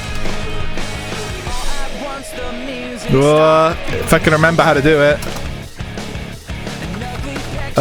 Shout out. I'm doing the streamer one. There we go. What are you up to, Actress? Welcome. Excuse me. Welcome. I've got a bit of a cold, so please excuse my voice sounding a bit phlegmy, maybe a little bit. I just had too many We are playing Burnout 3 today. I'm finally at a point where I can stream again, and I have the internet working and stuff. Thankfully, it's been pretty stable for most of the stream. It was a little shaky at the beginning. God of War 2, really great so far. Nice, excellent. Yeah, I remember liking God of War 2. I thought it was a real impressive game for the PS2. Oh,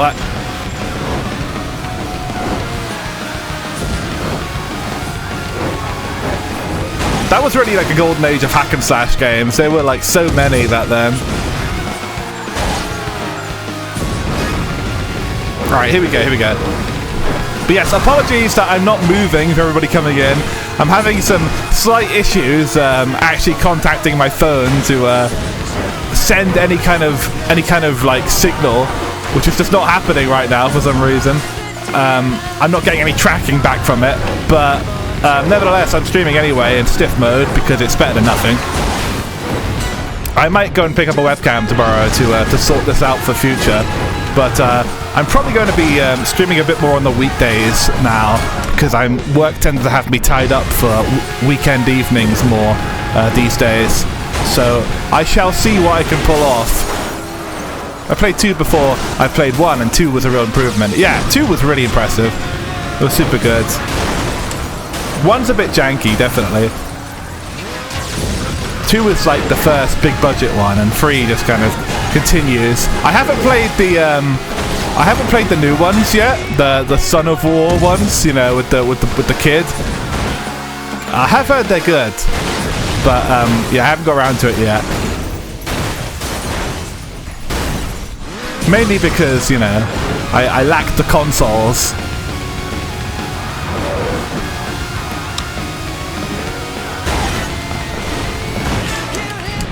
Okay, here we go. Okay, scoring pretty well so far. Oh, nice! Dad of boy, yes, that's it. Kratos going dad mode. What a strange game. He really has changed. Dad of Boy and Dad of Boy 2 are also good, but they're not the cracked up murder blender that the other ones were. Yeah. God of Soy. That's it. The vibe is definitely different, you know? I'm sure they're good games, but they're he's not like, they don't have Kratos, I presume, fucking a giant pile of women and stuff in those ones, you know? It's not a murder blender affair.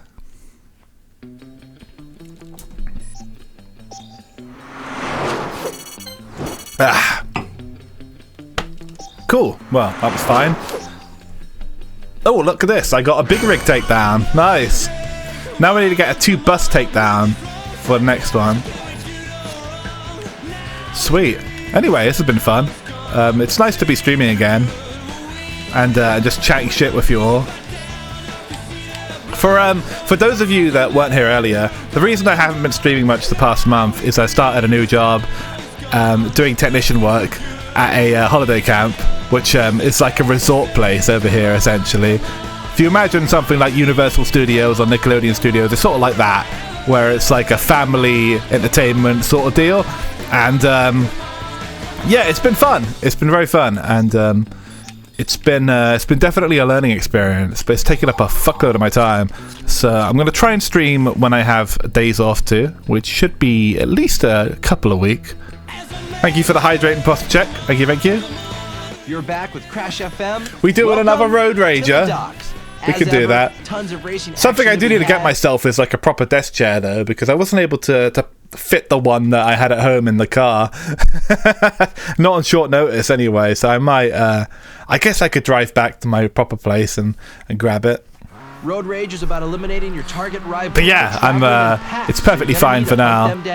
I'm just sitting on a little stool at the moment, which is fine, but it's not great for the back, you know. It's more like a bar stool. Which, to be fair, is a very spike thing to be sitting on, you know. It fits my theme and all that, but I don't know how well it's going to hold up to long streams.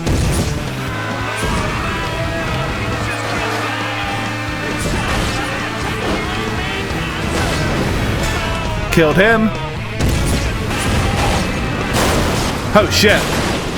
His shambling corpse got me on that one.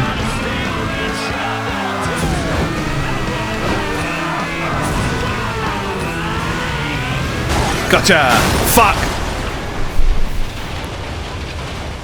Oh dear.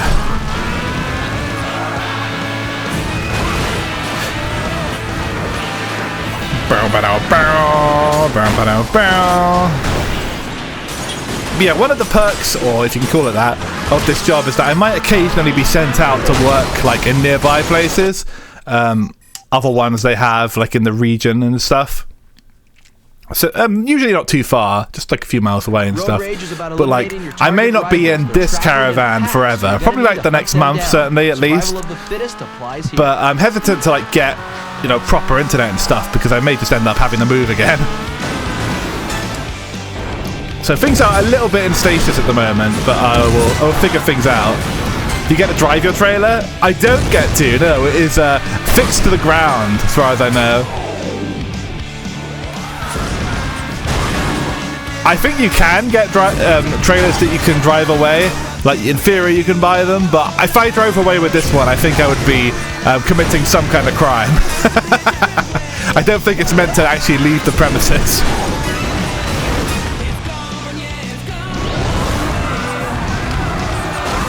It'd be cool, though. I would like to go full gypsy and drive it around at some point. Oh, sorry about that. I don't know what my controls are doing right now, actually. I think my stick is stuck or something. Are we good? Alright, we're good now. It's okay. Thankfully, in this mode, they don't go too far ahead of you. Not that it'll stop me much. You'll need a vehicle to tow it. Yeah. I do have a vehicle there, so that's fine.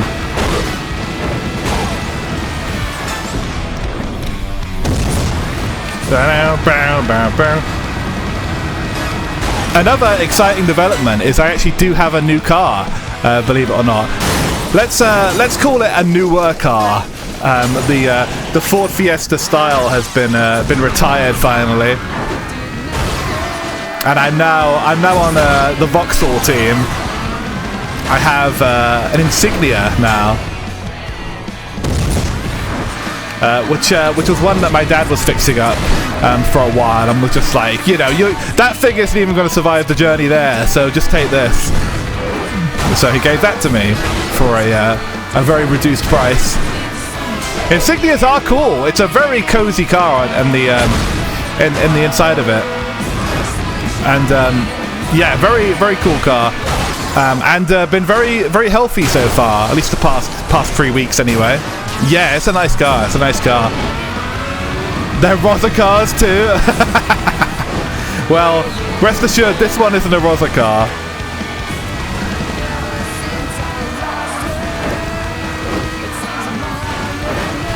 But yeah, it's like a 2012 model or something like that. It's not like a super recent one, but it's solid.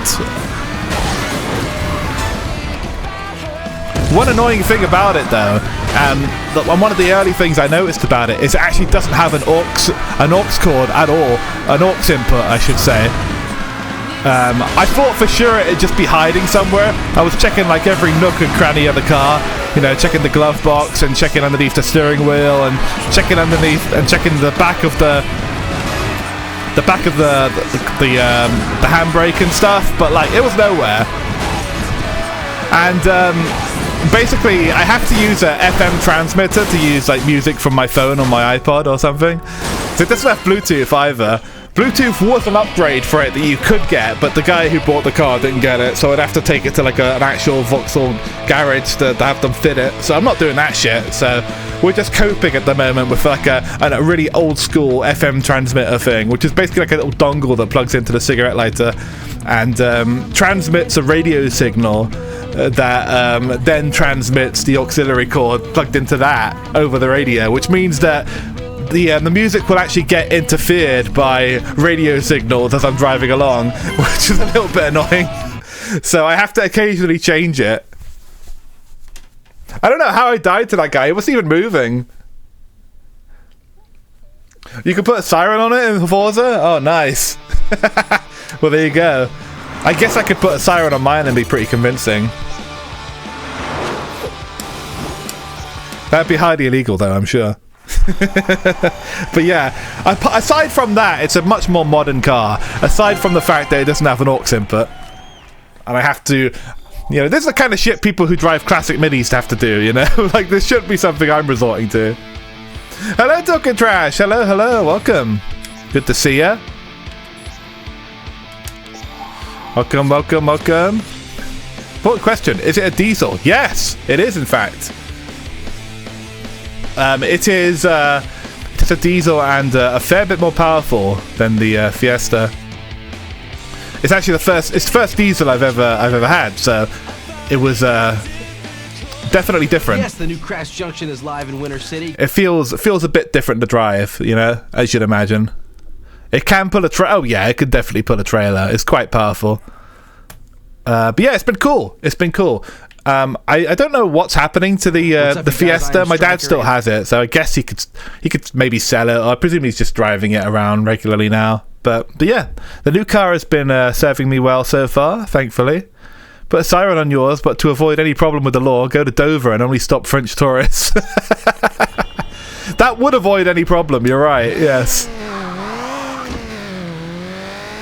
Gotta keep the Frenchies in line. Alright, I missed that one. Oh, well, that was not good. That was rather bad. Anybody else gonna crash into me? Oh, well, there's a few of them. Okay, hold on. Throw myself towards that shit. There we go. That's not bad. Got the cash multiplier. Okay, let's see the damage. It might be just short, but it wasn't too bad. Is what your average day out with me looks like.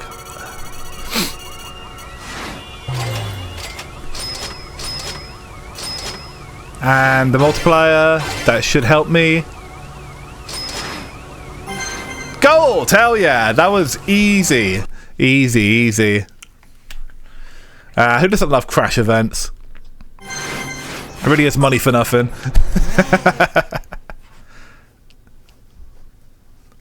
Anyway, yeah, it's been good. That was another good new thing that I'm excited about.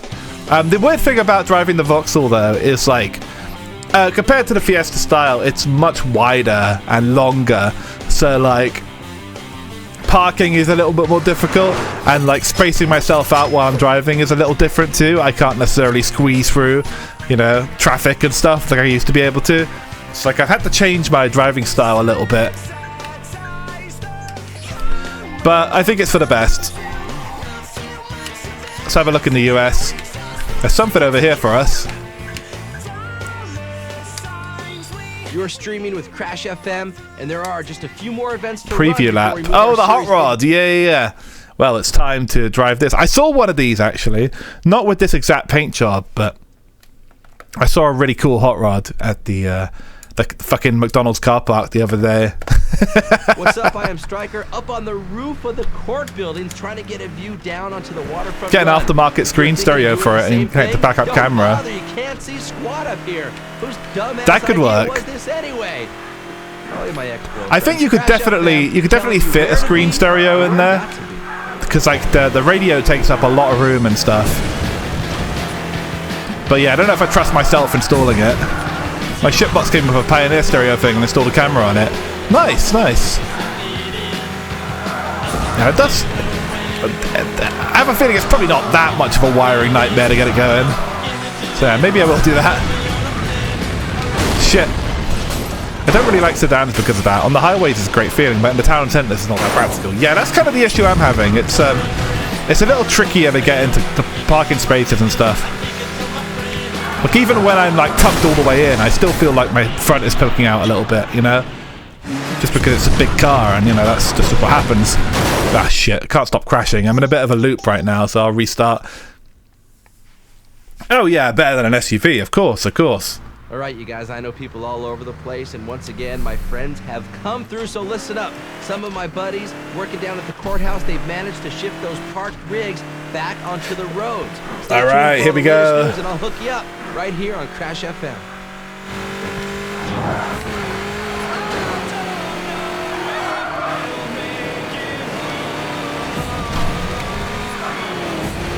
All right, here we go. Going for gold this time. I really need to try playing this online again sometime. Because there is that ongoing project to bring back the online servers for this. I think it's still ongoing, as far as I know. And I think they've come quite a bit further in bringing back all the old stuff. I've done a couple of games with some people off stream, never being one of them. And it's usually gone okay, but it is still very much a work in progress. But it's just cool to see. Because online was a big aspect of this game that's kind of been lost to time. It was kind of the first game in the series to have it. Yeah, I bet it has improved by now. I did give it a go with another tuber a while back, and yeah, it went pretty good. It's still disconnected after like 2 games or something, but like, I think once they iron it out a little bit more, it'll be alright. I know they're working on Revenge as well, but that's like it's not had as much done. But yeah, it's cool that it exists at all. Okay, we should get the silver. Yeah, we got it. Nice. The traditional second place there.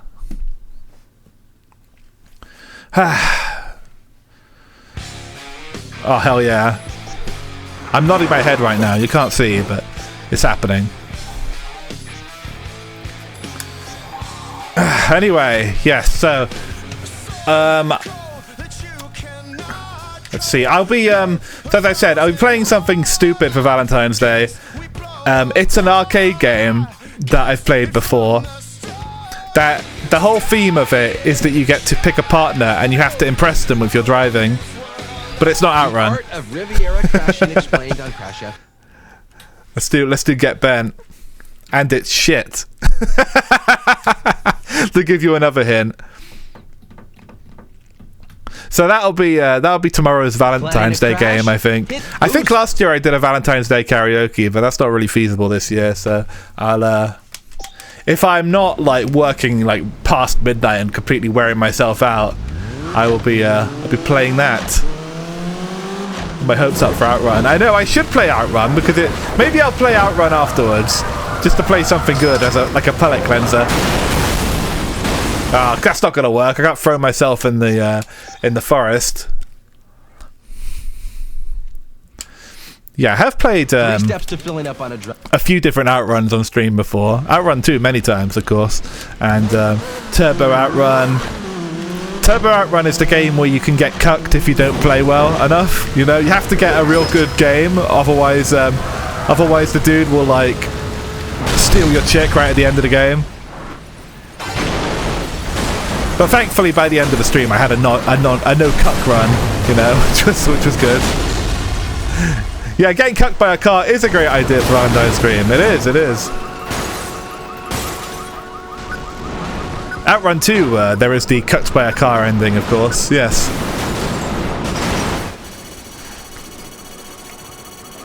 So yeah, I may do that as well. I just want to sort out my capture situation so I can at least move around a bit more. Nice.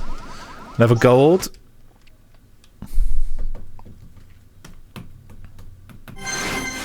Cool. Alright, let's do like one more. My back's getting a bit tired from sitting in the bar stool. But yeah, it's been fun. Oh, can I reposition my mic without it dying or falling over? Yeah, we're okay.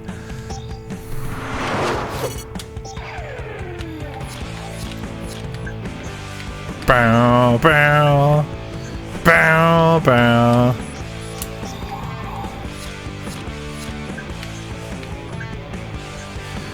Oh, a GP. Striker, that's me checking out the news. And all right, this would be a good one to do. Crash FM. Finally, it stopped raining, so I want to see some flying cars out there. Get to it, come on. Keep your soaking DJ happy. Dry your highway. All right, here we go. We got a whole GP to do here, so this should be fun.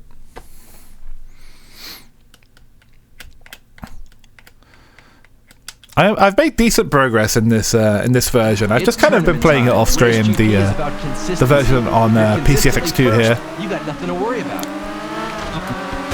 I should check back with my Xbox version and see which version I'm further ahead on.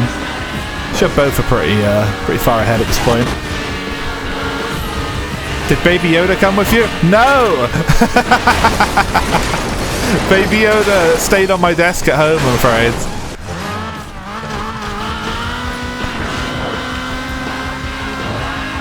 I mean, unfortunately, I could only put the absolute bare essentials in my car, and Baby Yoda was not part of that, unfortunately. So rude, yeah.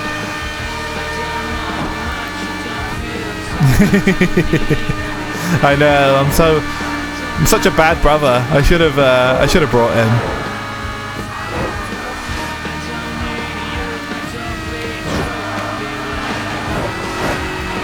For those uninitiated, the Baby Yoda was the Baby Yoda Funko Pop was a gift from my sister.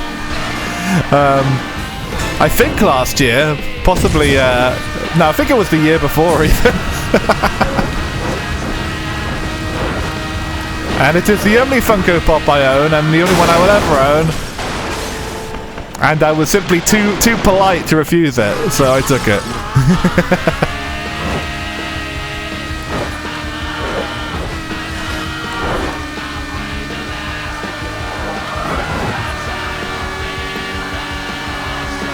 Now, if they make a DJ Striker Funko Pop, then I might be interested. I'm sure he's enough of a name to justify it at this point with some of the fuckers they've done. Oh my god, I can't stop the crashing now. The Bob Ross Funko Pop? Nice! Cute. Man. I watched an interesting video of about like the merchandising of Bob Ross and stuff over the past few years.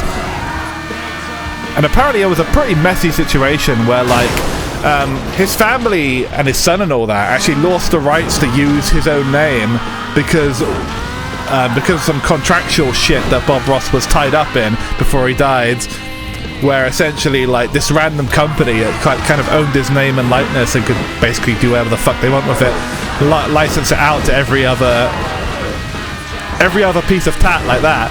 And his up until like a couple of years ago, his own son couldn't use his own name because it had Ross in it, and it was a really strange situation. But I think he's doing better these days and doing like performances and stuff and like doing live painting and stuff like that. But yeah, like you gotta be careful about what you sign, dude. Like shit like that, it just happens in the TV industry, you know. Yeah, it does suck. It does suck. Apparently it was something like he was trying to sort out just before he died, because like when like the Bob Ross company or whatever the fuck they were called, when they realized that he wasn't going to make it, you know, they kind of just aggressively tried to have him sign away everything, and he wouldn't do it, but they basically managed to fandango their way around it anyway and convince everybody that he did, you know. Real messy legal situation. And I think it's only just started to get rectified recently as like the company like sort of came under new management and stopped a lot of the bullshit. Yeah, I was gonna say that's probably how the Funko Pop came to be, along with everything else, like the Twitch channel and all that. That is why a lot of it picked up, you know, because they were just like absolutely, you know, pouring him out to whoever wanted him, you know, and he had no say in it, of course, because he'd been dead for a long time. A series of I know. Of all the things to fuck up. GP time. Yeah, of course, Talking Trash. Of course, gladly.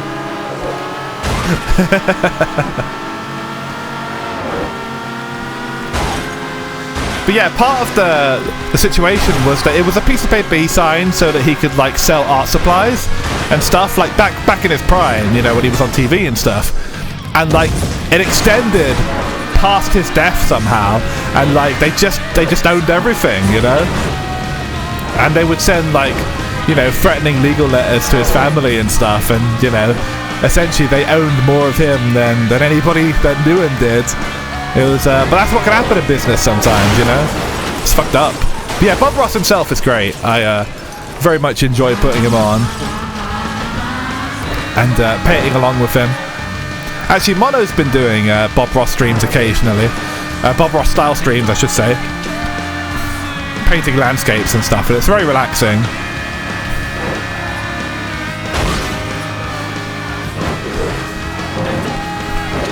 Business is scary, dude.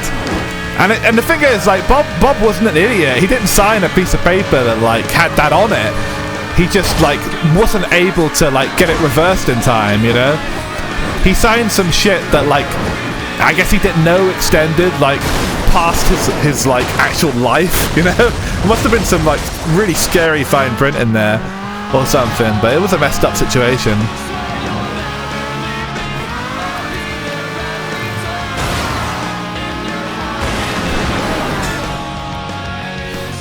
And like he sent his I think in the video as well, it mentioned that he sent his son a message about it, a letter or something that like that the company somehow made sure it never got to him, you know.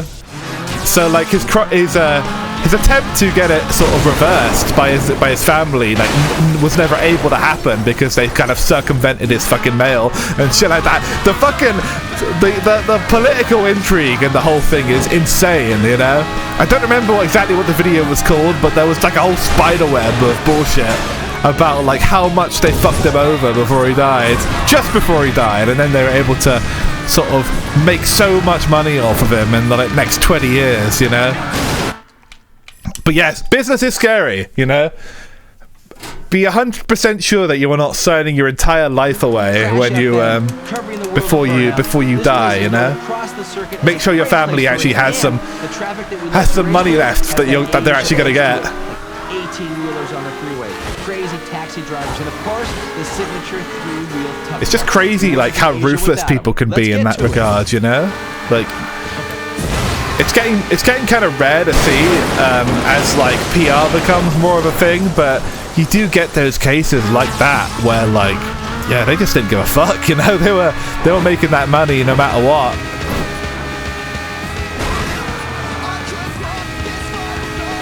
All right, here we go. I need to get in the zone here and stop crashing for a few seconds, and then I'll be alright, I think.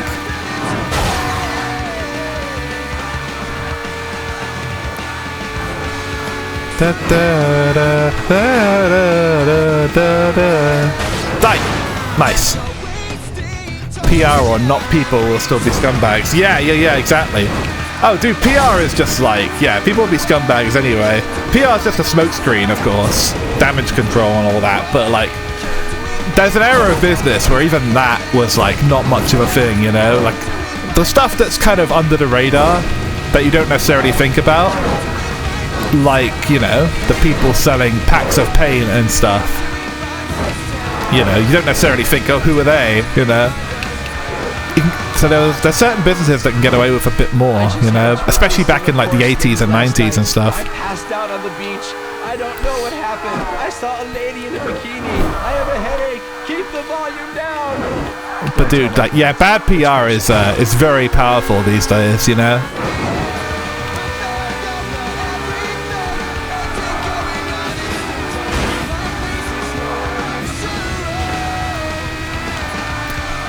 There's been a lot of talk of like that kind of thing in the wrestling world recently. For those of you that follow the grappling, you probably know about the situation with the former head of WWE, Mr. Vince McMahon, who was recently involved in a sex trafficking scandal where he was whoring out one of his employees to the wrestlers, which is absolutely fucking insane, and having like orgies with her and other executives where he shat on her head and stuff like that. Yeah, like it is. There was like a whole document that was released, and it is some of the most heinous fucking billionaire shit you could ever imagine. Like it's Epstein Island style shit, you know, like, or you know, it's that kind of like, you know, way too much money, absolutely no morals kind of shit. And yeah, that's bad PR, you know. So they kind of like immediately got rid of him at that moment, and like he has no corporate role there anymore. But like, that's But like, bad PR doesn't kind of stop there, you know. People are still fishing for more, of course, and to see if anybody knew, and you know, and stuff like that. So it's very important to not completely fuck up your company with stuff like that. Because sometimes when people get that rich, there's no end to the depths of depravity they'll go to, you know. Yeah, all he had to do was pay the $2 million. Exactly, Rando. Like, he had an NDA after all this happened. He had the girl sign an NDA and for $3 million, a non-disclosure agreement, that is. And he paid the first $1 million, and then you know, decided to this doesn't matter anymore, and he wasn't going to pay the second $2. So because he didn't pay up, that broke the NDA, and then she was able to go out and say, oh yeah, he did all this shit to me, and all he had to do was pay it. He's a billionaire. It doesn't actually matter, you know. He could have afforded it. Yeah, that's the entertainment business. The more in depth you get into the entertainment business, the more you realize like stuff like that is a bit more widespread than it initially seems, you know. Thank you for the pat cheese. Thank you. We will finish this GP. We'll manage it. But yes, crazy fucking story. Hey guys, it is me, Stryker, on Crash FM. That was like the story that was out like just as I started work and I was in my first caravan. So I remember just following that as I was doing my training week and stuff. Crazy fucking shit. But you know, everybody that followed wrestling already knew that he was a weird, freaky dude. But like, yeah, you know, nobody could have really imagined. Oh, to make matters worse, he was also a BBC fetishist. As if liking to shit on women's heads wasn't enough. he was there was some absolutely weird shit in there. He also had a dildo collection that he named after wrestlers. Buff my ass, Austin. Yeah, literally. Yeah, he loves Doctor Who.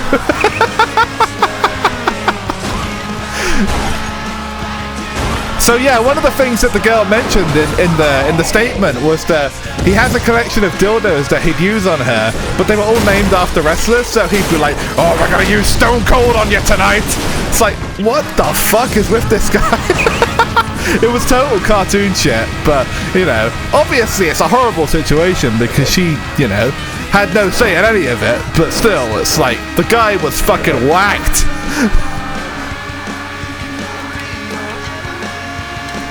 Yeah, the meme with the eyes. Yes, it's extra cursed now. Yeah, I don't know why anybody would fetishize the British Broadcasting Company. I have no idea, especially with the quality of shows they have on now. I could not possibly tell you why.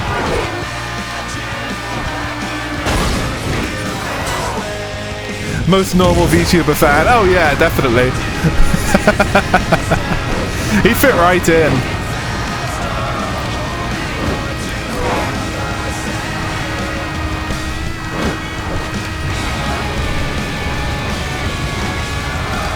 I wonder if a VTuber has ever sold a dildo named after them.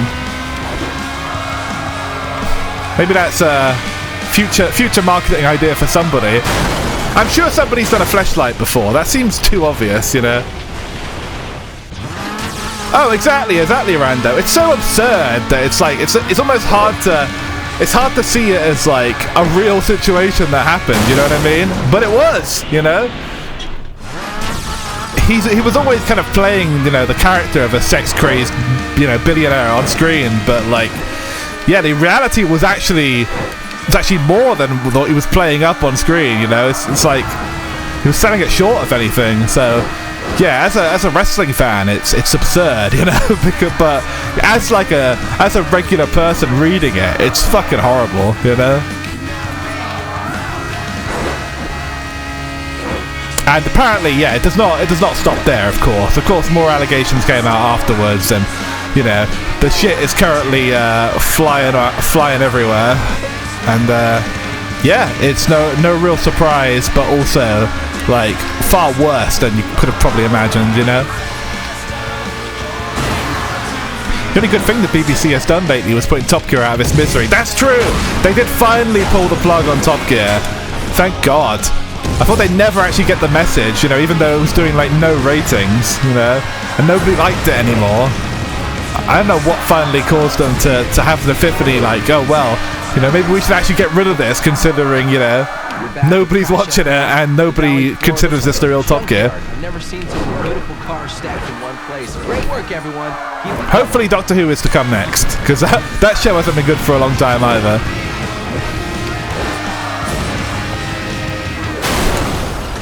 I watched a bit of the recent special they had with David Tennant, and it just seemed so bad. The writing was like worse than I'd ever seen it. I only watched about 5 minutes, but it was enough. I was like, God damn, what are you doing? Even by bringing back like one of the better guys that they ever had, it doesn't help the writing at all. You know, it's just beyond saving.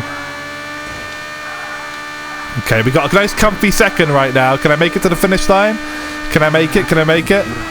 I'm just going to try and focus and get my ass over there. I think it's coming up. I think it's coming up. I think. Maybe it's coming up. So no more stalling. Go tear it up. I don't know. I'm just trying not to crash. Yeah, it's a comfy second.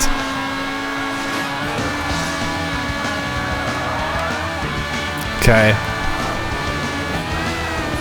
Oh, shit, he tried it. He couldn't pull it off. Nice drifting. Okay, we're doing good. No! Why did he have to be driving there? Fuck. And now I'm 5th, of course. My comfy second is gone. Fuck's sake. Of course. It was only ever going to go one way. Alright, get the fuck out of here, please. Let's try and catch up quickly. Come on. Fuck you. Alright, got him. Boost. Okay, we're back in comfy seconds and we're out of it. Oh my god, I shouldn't have said a word. I should have just kept my fucking mouth closed. Oh, comfy second. We got it. Yeah. All right, sorry. I'll catch up with the chat now. No, the dream is not dead. The dream of second place. We got it.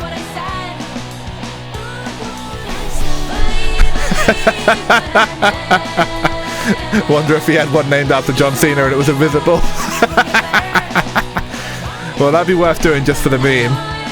I have a counterpoint. David Attenborough voice narrating that nature documentary late at night helping his sleep.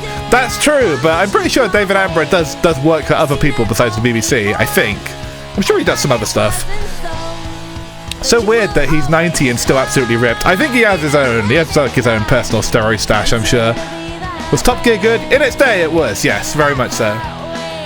You know, series 1 to 18 or whatever it was in the original run with the original cast, very much worth checking out. There is a Twitch channel that streams it, which is always worth checking out. The problem with Top Gear is that it was a humour show with a car element to it, and they tried to make it more of a car program instead. The direction wasn't the best, but when Sabina was on it, the show was still fun from a petrolhead perspective. Yeah. They kind of tried to make it more like Top Gear before the reboot, you know? At least in recent years, which is fine, but like, yeah, it was really lacking the entertainment aspect, you know? Yes, that's the channel. The shout out isn't working right now because Nightbot is asleep, but yeah, that is the channel. It's all right. Tournament time. I think this is the last one of the GP, so let's get this one. Oh, nice sky.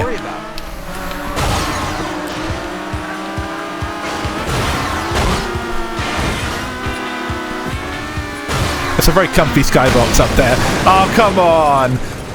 Well, at least that guy crashed too. But yeah, Top Gear before 2002 was a very different show and was definitely more of like a straight petrolhead show, which, you know, didn't have so much of the entertainment aspect and the banter and stuff, but it still had its moments. Some of Clarkson's like VHS specials around that time are very good in the 90s.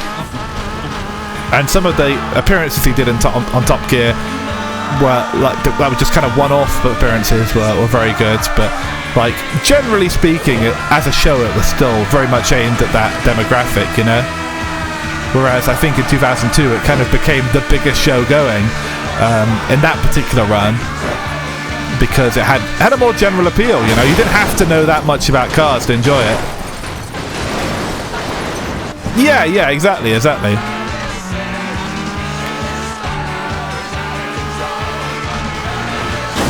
And there is so much Top Gear out there. Like, it was on for, like, even before the classic run, it was on for years, you know? It was just a very different show at that point. Clarkson Meets the Neighbors. Ah, yes, that one's real good. What? There we go. Okay, we've got a comfy third. Looking for a comfy second if we can grab it.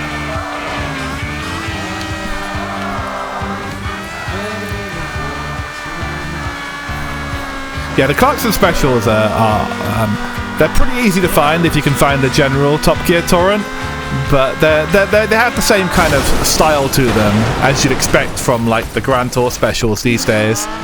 They're very tongue-in-cheek, but also quite informative and fun. I think what Top Gear became was just kind of what Clarkson wanted to do, you know, in terms of his own stuff, and obviously it was entertaining. But yeah, Top Gear is definitely like it has to strike the right balance, but between pure petrolhead stuff and just stuff that's fun, you know, just watching crashes and stuff, you know. Yeah, Franz Ferdinand is in the game. I think they're in Revenge as well, actually. This is the fucking Cyberpunk song, isn't it? This is the original appearance of it.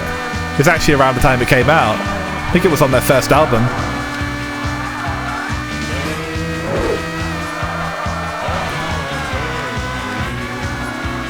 Fuck!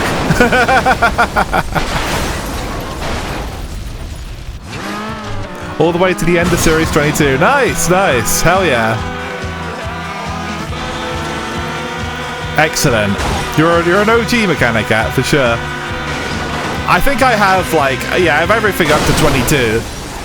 I don't have any old Top Gear. I've been tempted to like go and grab some, at least some of the more recommended stuff. There's like a big ass chart out there, like an info chart that has like recommendations and stuff. That I think like went around with the torrent that tells you like what specials are what and what episodes of Top Gear and of old Top Gear have what in them and stuff like that. So yeah, there's some cool shit out there that you have to dig a little bit.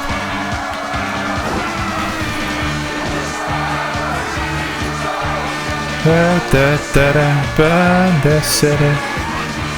Yeah, the info chart. Nice. There you go. So let Never know if anybody wants it. Yeah, exactly, Never. I remember when Franz Ferdinand, when they had like Take Me Out was the first big hit. They were a real hot band for a few years over here, and like nobody really knew them prior to the cyberpunk thing. So yeah, Zoomers these days, like they think they just came out of nowhere, but like no, they were a huge band on like the British indie scene for a few years now. Their peak was like 2003 to 2005, 6. You know, you really couldn't get away from them.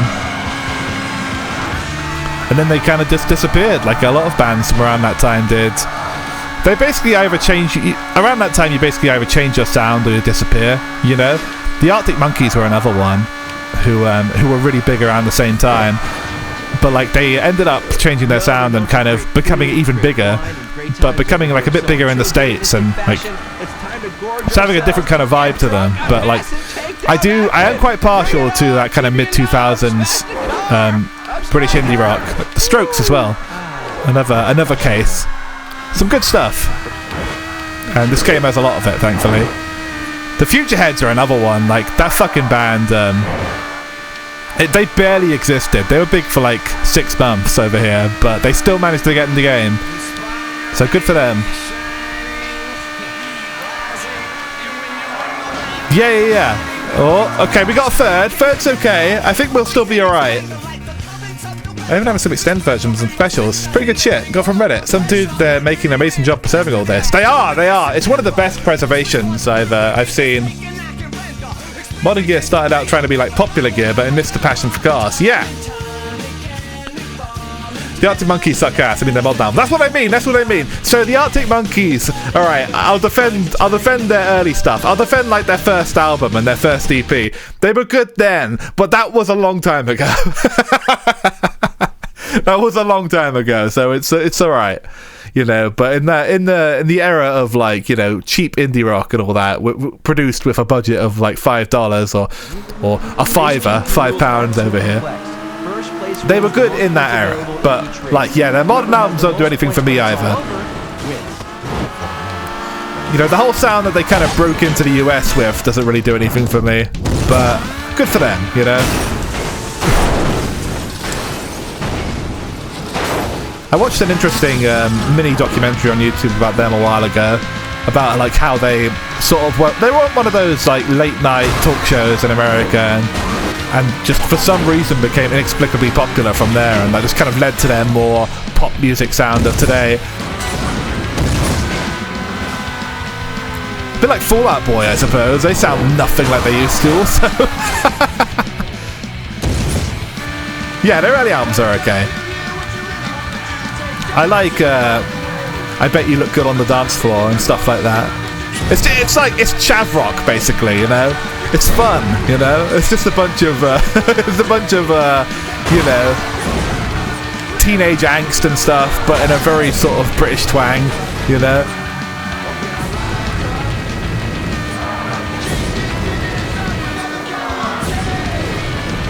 But there's none of that in the modern stuff. I sound like such a hipster because I say this about fucking everybody. Like, if there's ever a musician that I'm talking about on stream, it's always like this. I'm always like, oh, well, I like their first few albums, but then, you know. So I don't know if it's a me issue. It honestly might be. But, in any case, that is what I think with a lot of bands. I feel like it might be a personal issue. Maybe because of my punk nature, I just can't take anybody seriously if they've like signed a big money record label contract, you know? Yeah, skill issue. It might be. But how do you think I feel working in the family entertainment world now, where I'm having to play pop music all the time, you know? Like, there really isn't much I like. I guess Katy Perry songs are kind of fun. Stuff like that, you know, that's kind of goofy. But like, yeah, most pop music now sounds pretty terrible. And most of the playlists that we talked about earlier, it's the pop music that was popular like 10 years ago, you know? They don't even have much that's modern. It's a couple songs that like, you know, get big on TikTok or whatever and have a bit of a revival. So like occasionally something good might slip through the cracks there.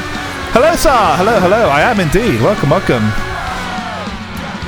I'm back and stiff because my tracking isn't working, but I am here. Actually, so do I. But in the meantime, most bands sell their souls. I'm not even joking. Oh, you're right.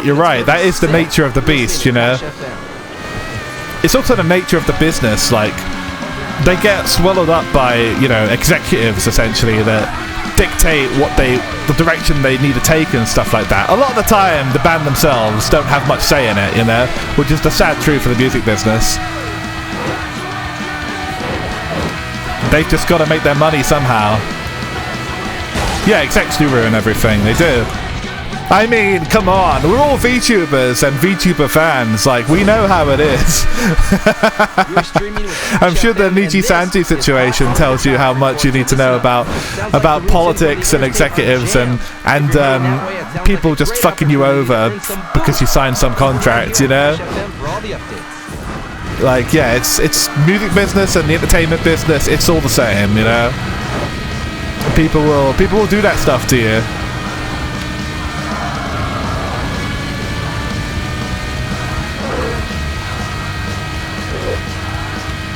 I'm not like completely up on the situation, but it definitely is a clusterfuck, you know. And it seems like they've lost any goodwill they had left, which wasn't a lot. I think if if we're talking Niji Sanji, I think if an executive or a higher up is telling you anything at that point, you should tell them to fuck off, because clearly they don't know a single thing they're doing, you know? It's such a clusterfuck over there at the moment. I don't think they'll survive the year, the rate they're going, unless they completely clean house. But yeah, absolute mess of a situation. It's just a shame. Thankfully, my favourite streamer, at least, is with a corpo that seems to be treating her rather well. You know, touch wood. So, you know, I'm glad that the entire fucking VTuber sphere isn't like this. You know, but black companies are definitely out there.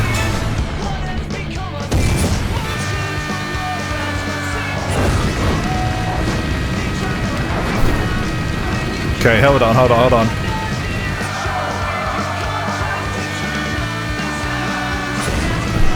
Yeah, they're just kind of the black sheep, I think. You know, the EN branch. It's always been like that. They've always been underfunded, and they've always been a bit of a, you know, a thought at the back of their head, and it's just really come to fruition lately, seeing how little anybody gives a shit.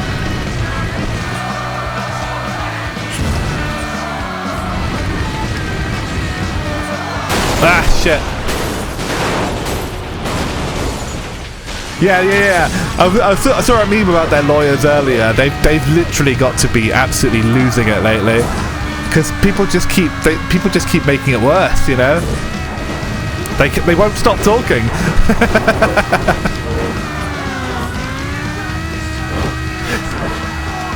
But yeah, messy situation.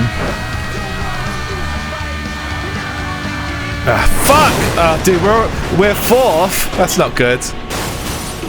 Oh, yeah. People knew for years, Rock. Like, it's always been a meme in my circles, you know, about how much of a mess they are. But, you know, it's still a shame, you know. These are real people that are getting fucked over by them. So, I certainly wouldn't want that to happen to anybody. I think signing to a corpo at all is a risk, you know. But I can't imagine anybody wants to take the risk with them anymore, you know? No amount of money can be worth it. Anybody on the EN side, anyway, at least.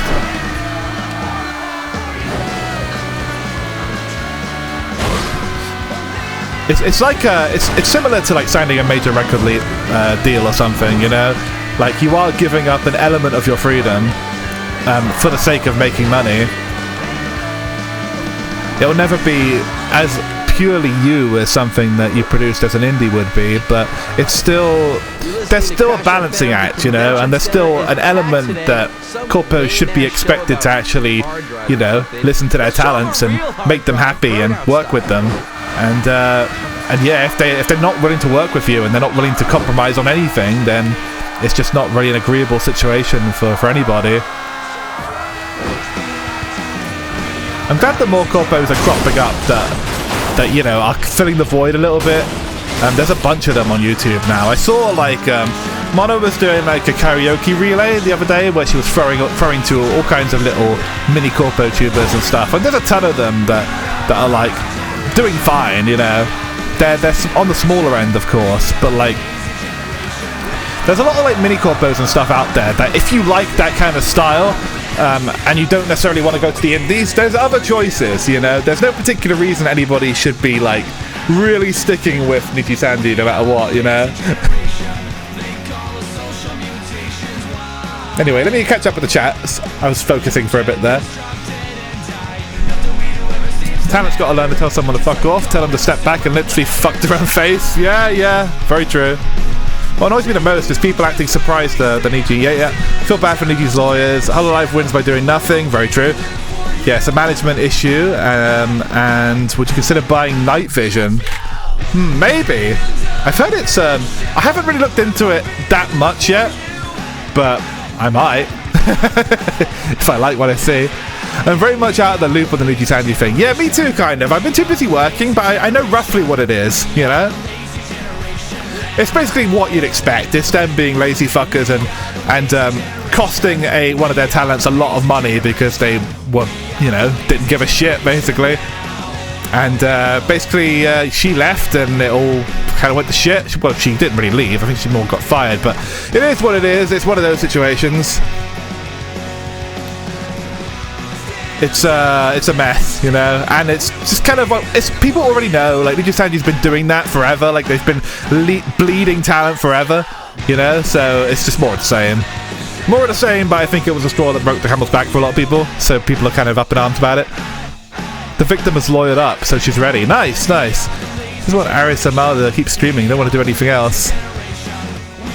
Also, Niji is the best male streamers. You should apply. Oh yeah, definitely. I'll get right on that. All tubers should listen to Real Big Fish sell out. Exactly. You know what I like, Spike? She didn't stay silent and burn the bridge and the foundation to the ground. Yeah, I like that too. I think that's the best move to do. Because more people should be made aware of stuff like that when it happens, Ah! Oh, I see. He's posted a video on it. Well, there you go. You can get some info. I'm sure he'll give you the checkpoints on that one. Yeah, it's a second for life, but at least we beat the GP. We got a silver medal. I'll take it.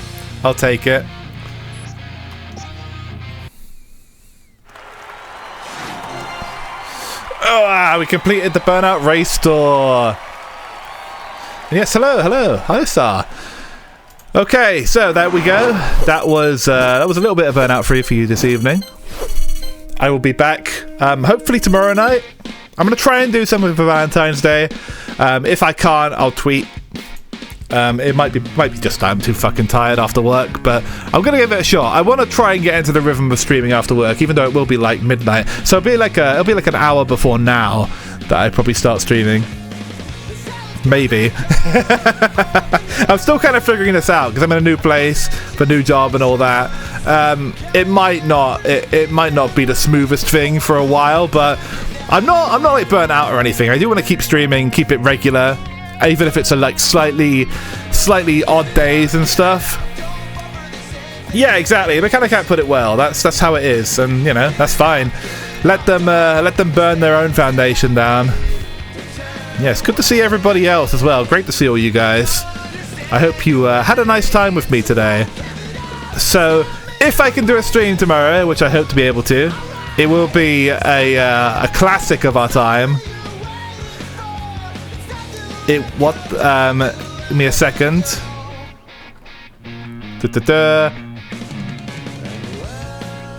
It will be this one. The Valentine's Day stream. Do you guys remember Valve Limit?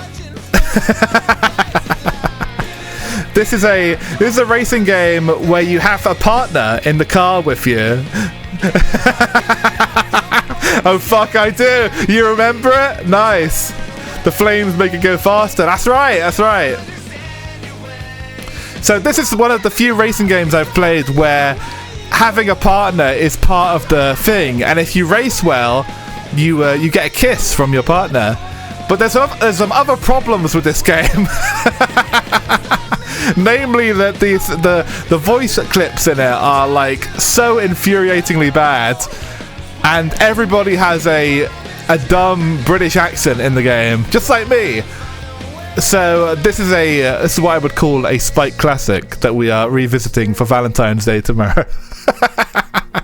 And maybe I'll cleanse my palate by playing Outrun afterwards, because at least that is an actual good game. But I want to get further in this, because when I played it before, I could barely make any progress because it was so busted. And feel the 10 out of 10 value already. Oh, it's a 10 out of 10 game. If you want a sneak peek, I did stream this before. It's on the Spike YouTube, and it's way up there. It's like probably like 3 or 4 months into my streaming run. But I had a fucking great time playing this. I laughed so much because the game is so busted. And just such a weird idea. One of my favourite streams. One of my favourites too, Mechanic Cat. I'm glad you liked it. I remember in the in the original stream as well. It was one of those streams where I was being harassed the whole time by Craig, the zoomer that somehow stumbled in here, if you remember him. He was like, Spike, I want to do a JRPG battle. Spike, now. Let's do our battle now, Spike.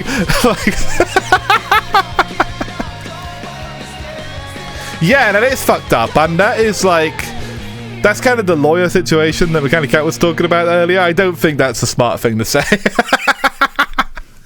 Yeah, Zoomer hates, and now it's just all us boomers left now. Zoomers are a mistake. It's kind of funny when I watch YouTube streams now, like mono streams. They do get a few more Zoomers that wander in. It's the complete change in dynamic is very interesting, you know? Like if a Zoomer wanders in here, you can tell immediately. I joke about you being a Zoomer sometimes, Saab, but you're not as young as I'm talking about. I'm talking about like 12-year-olds. You know? We're talking serious Zoomers here. Anyway, that's the end for today's stream. I'll be back to see you guys again. Yeah, YouTube does feel weird like that. It's a different kind of like vibe, you know?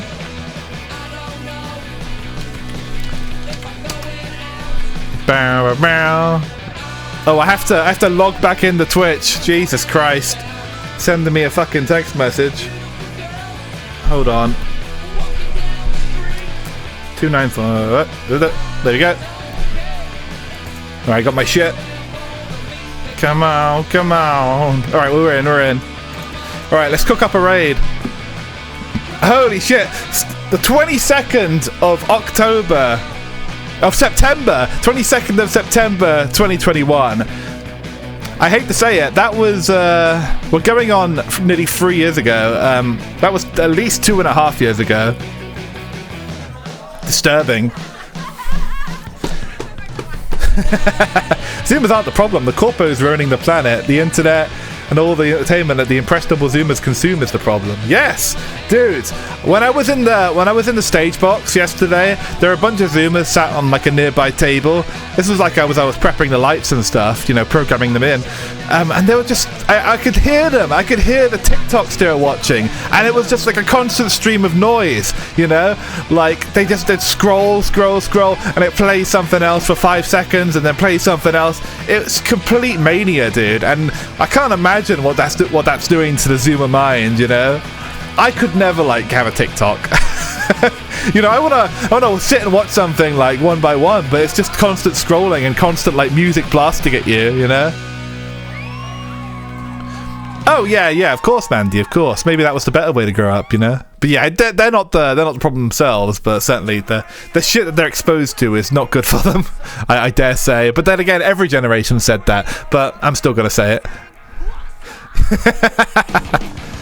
Yeah, imagine. Could you imagine? Yeah, I'm sure. Okay, so tonight's raid will be. How about Purity? We were talking about her a moment ago and how she kicked my ass in this game a while back. That would be fun. She's playing Mustache.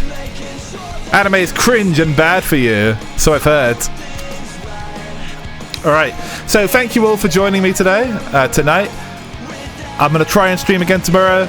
We're going to play a bit of Valve Limit R, the absolute classic. I'll just call this one Burnout Raids. And yes, you're welcome, everybody. You're welcome. I'll see you again soon. I'll do everything I can to get my ass on stream. I am working long hours, but I'll do what I can for you, chat. Alright, see you guys. Just like that. And let's go! Return of the Spike! Good night, everybody.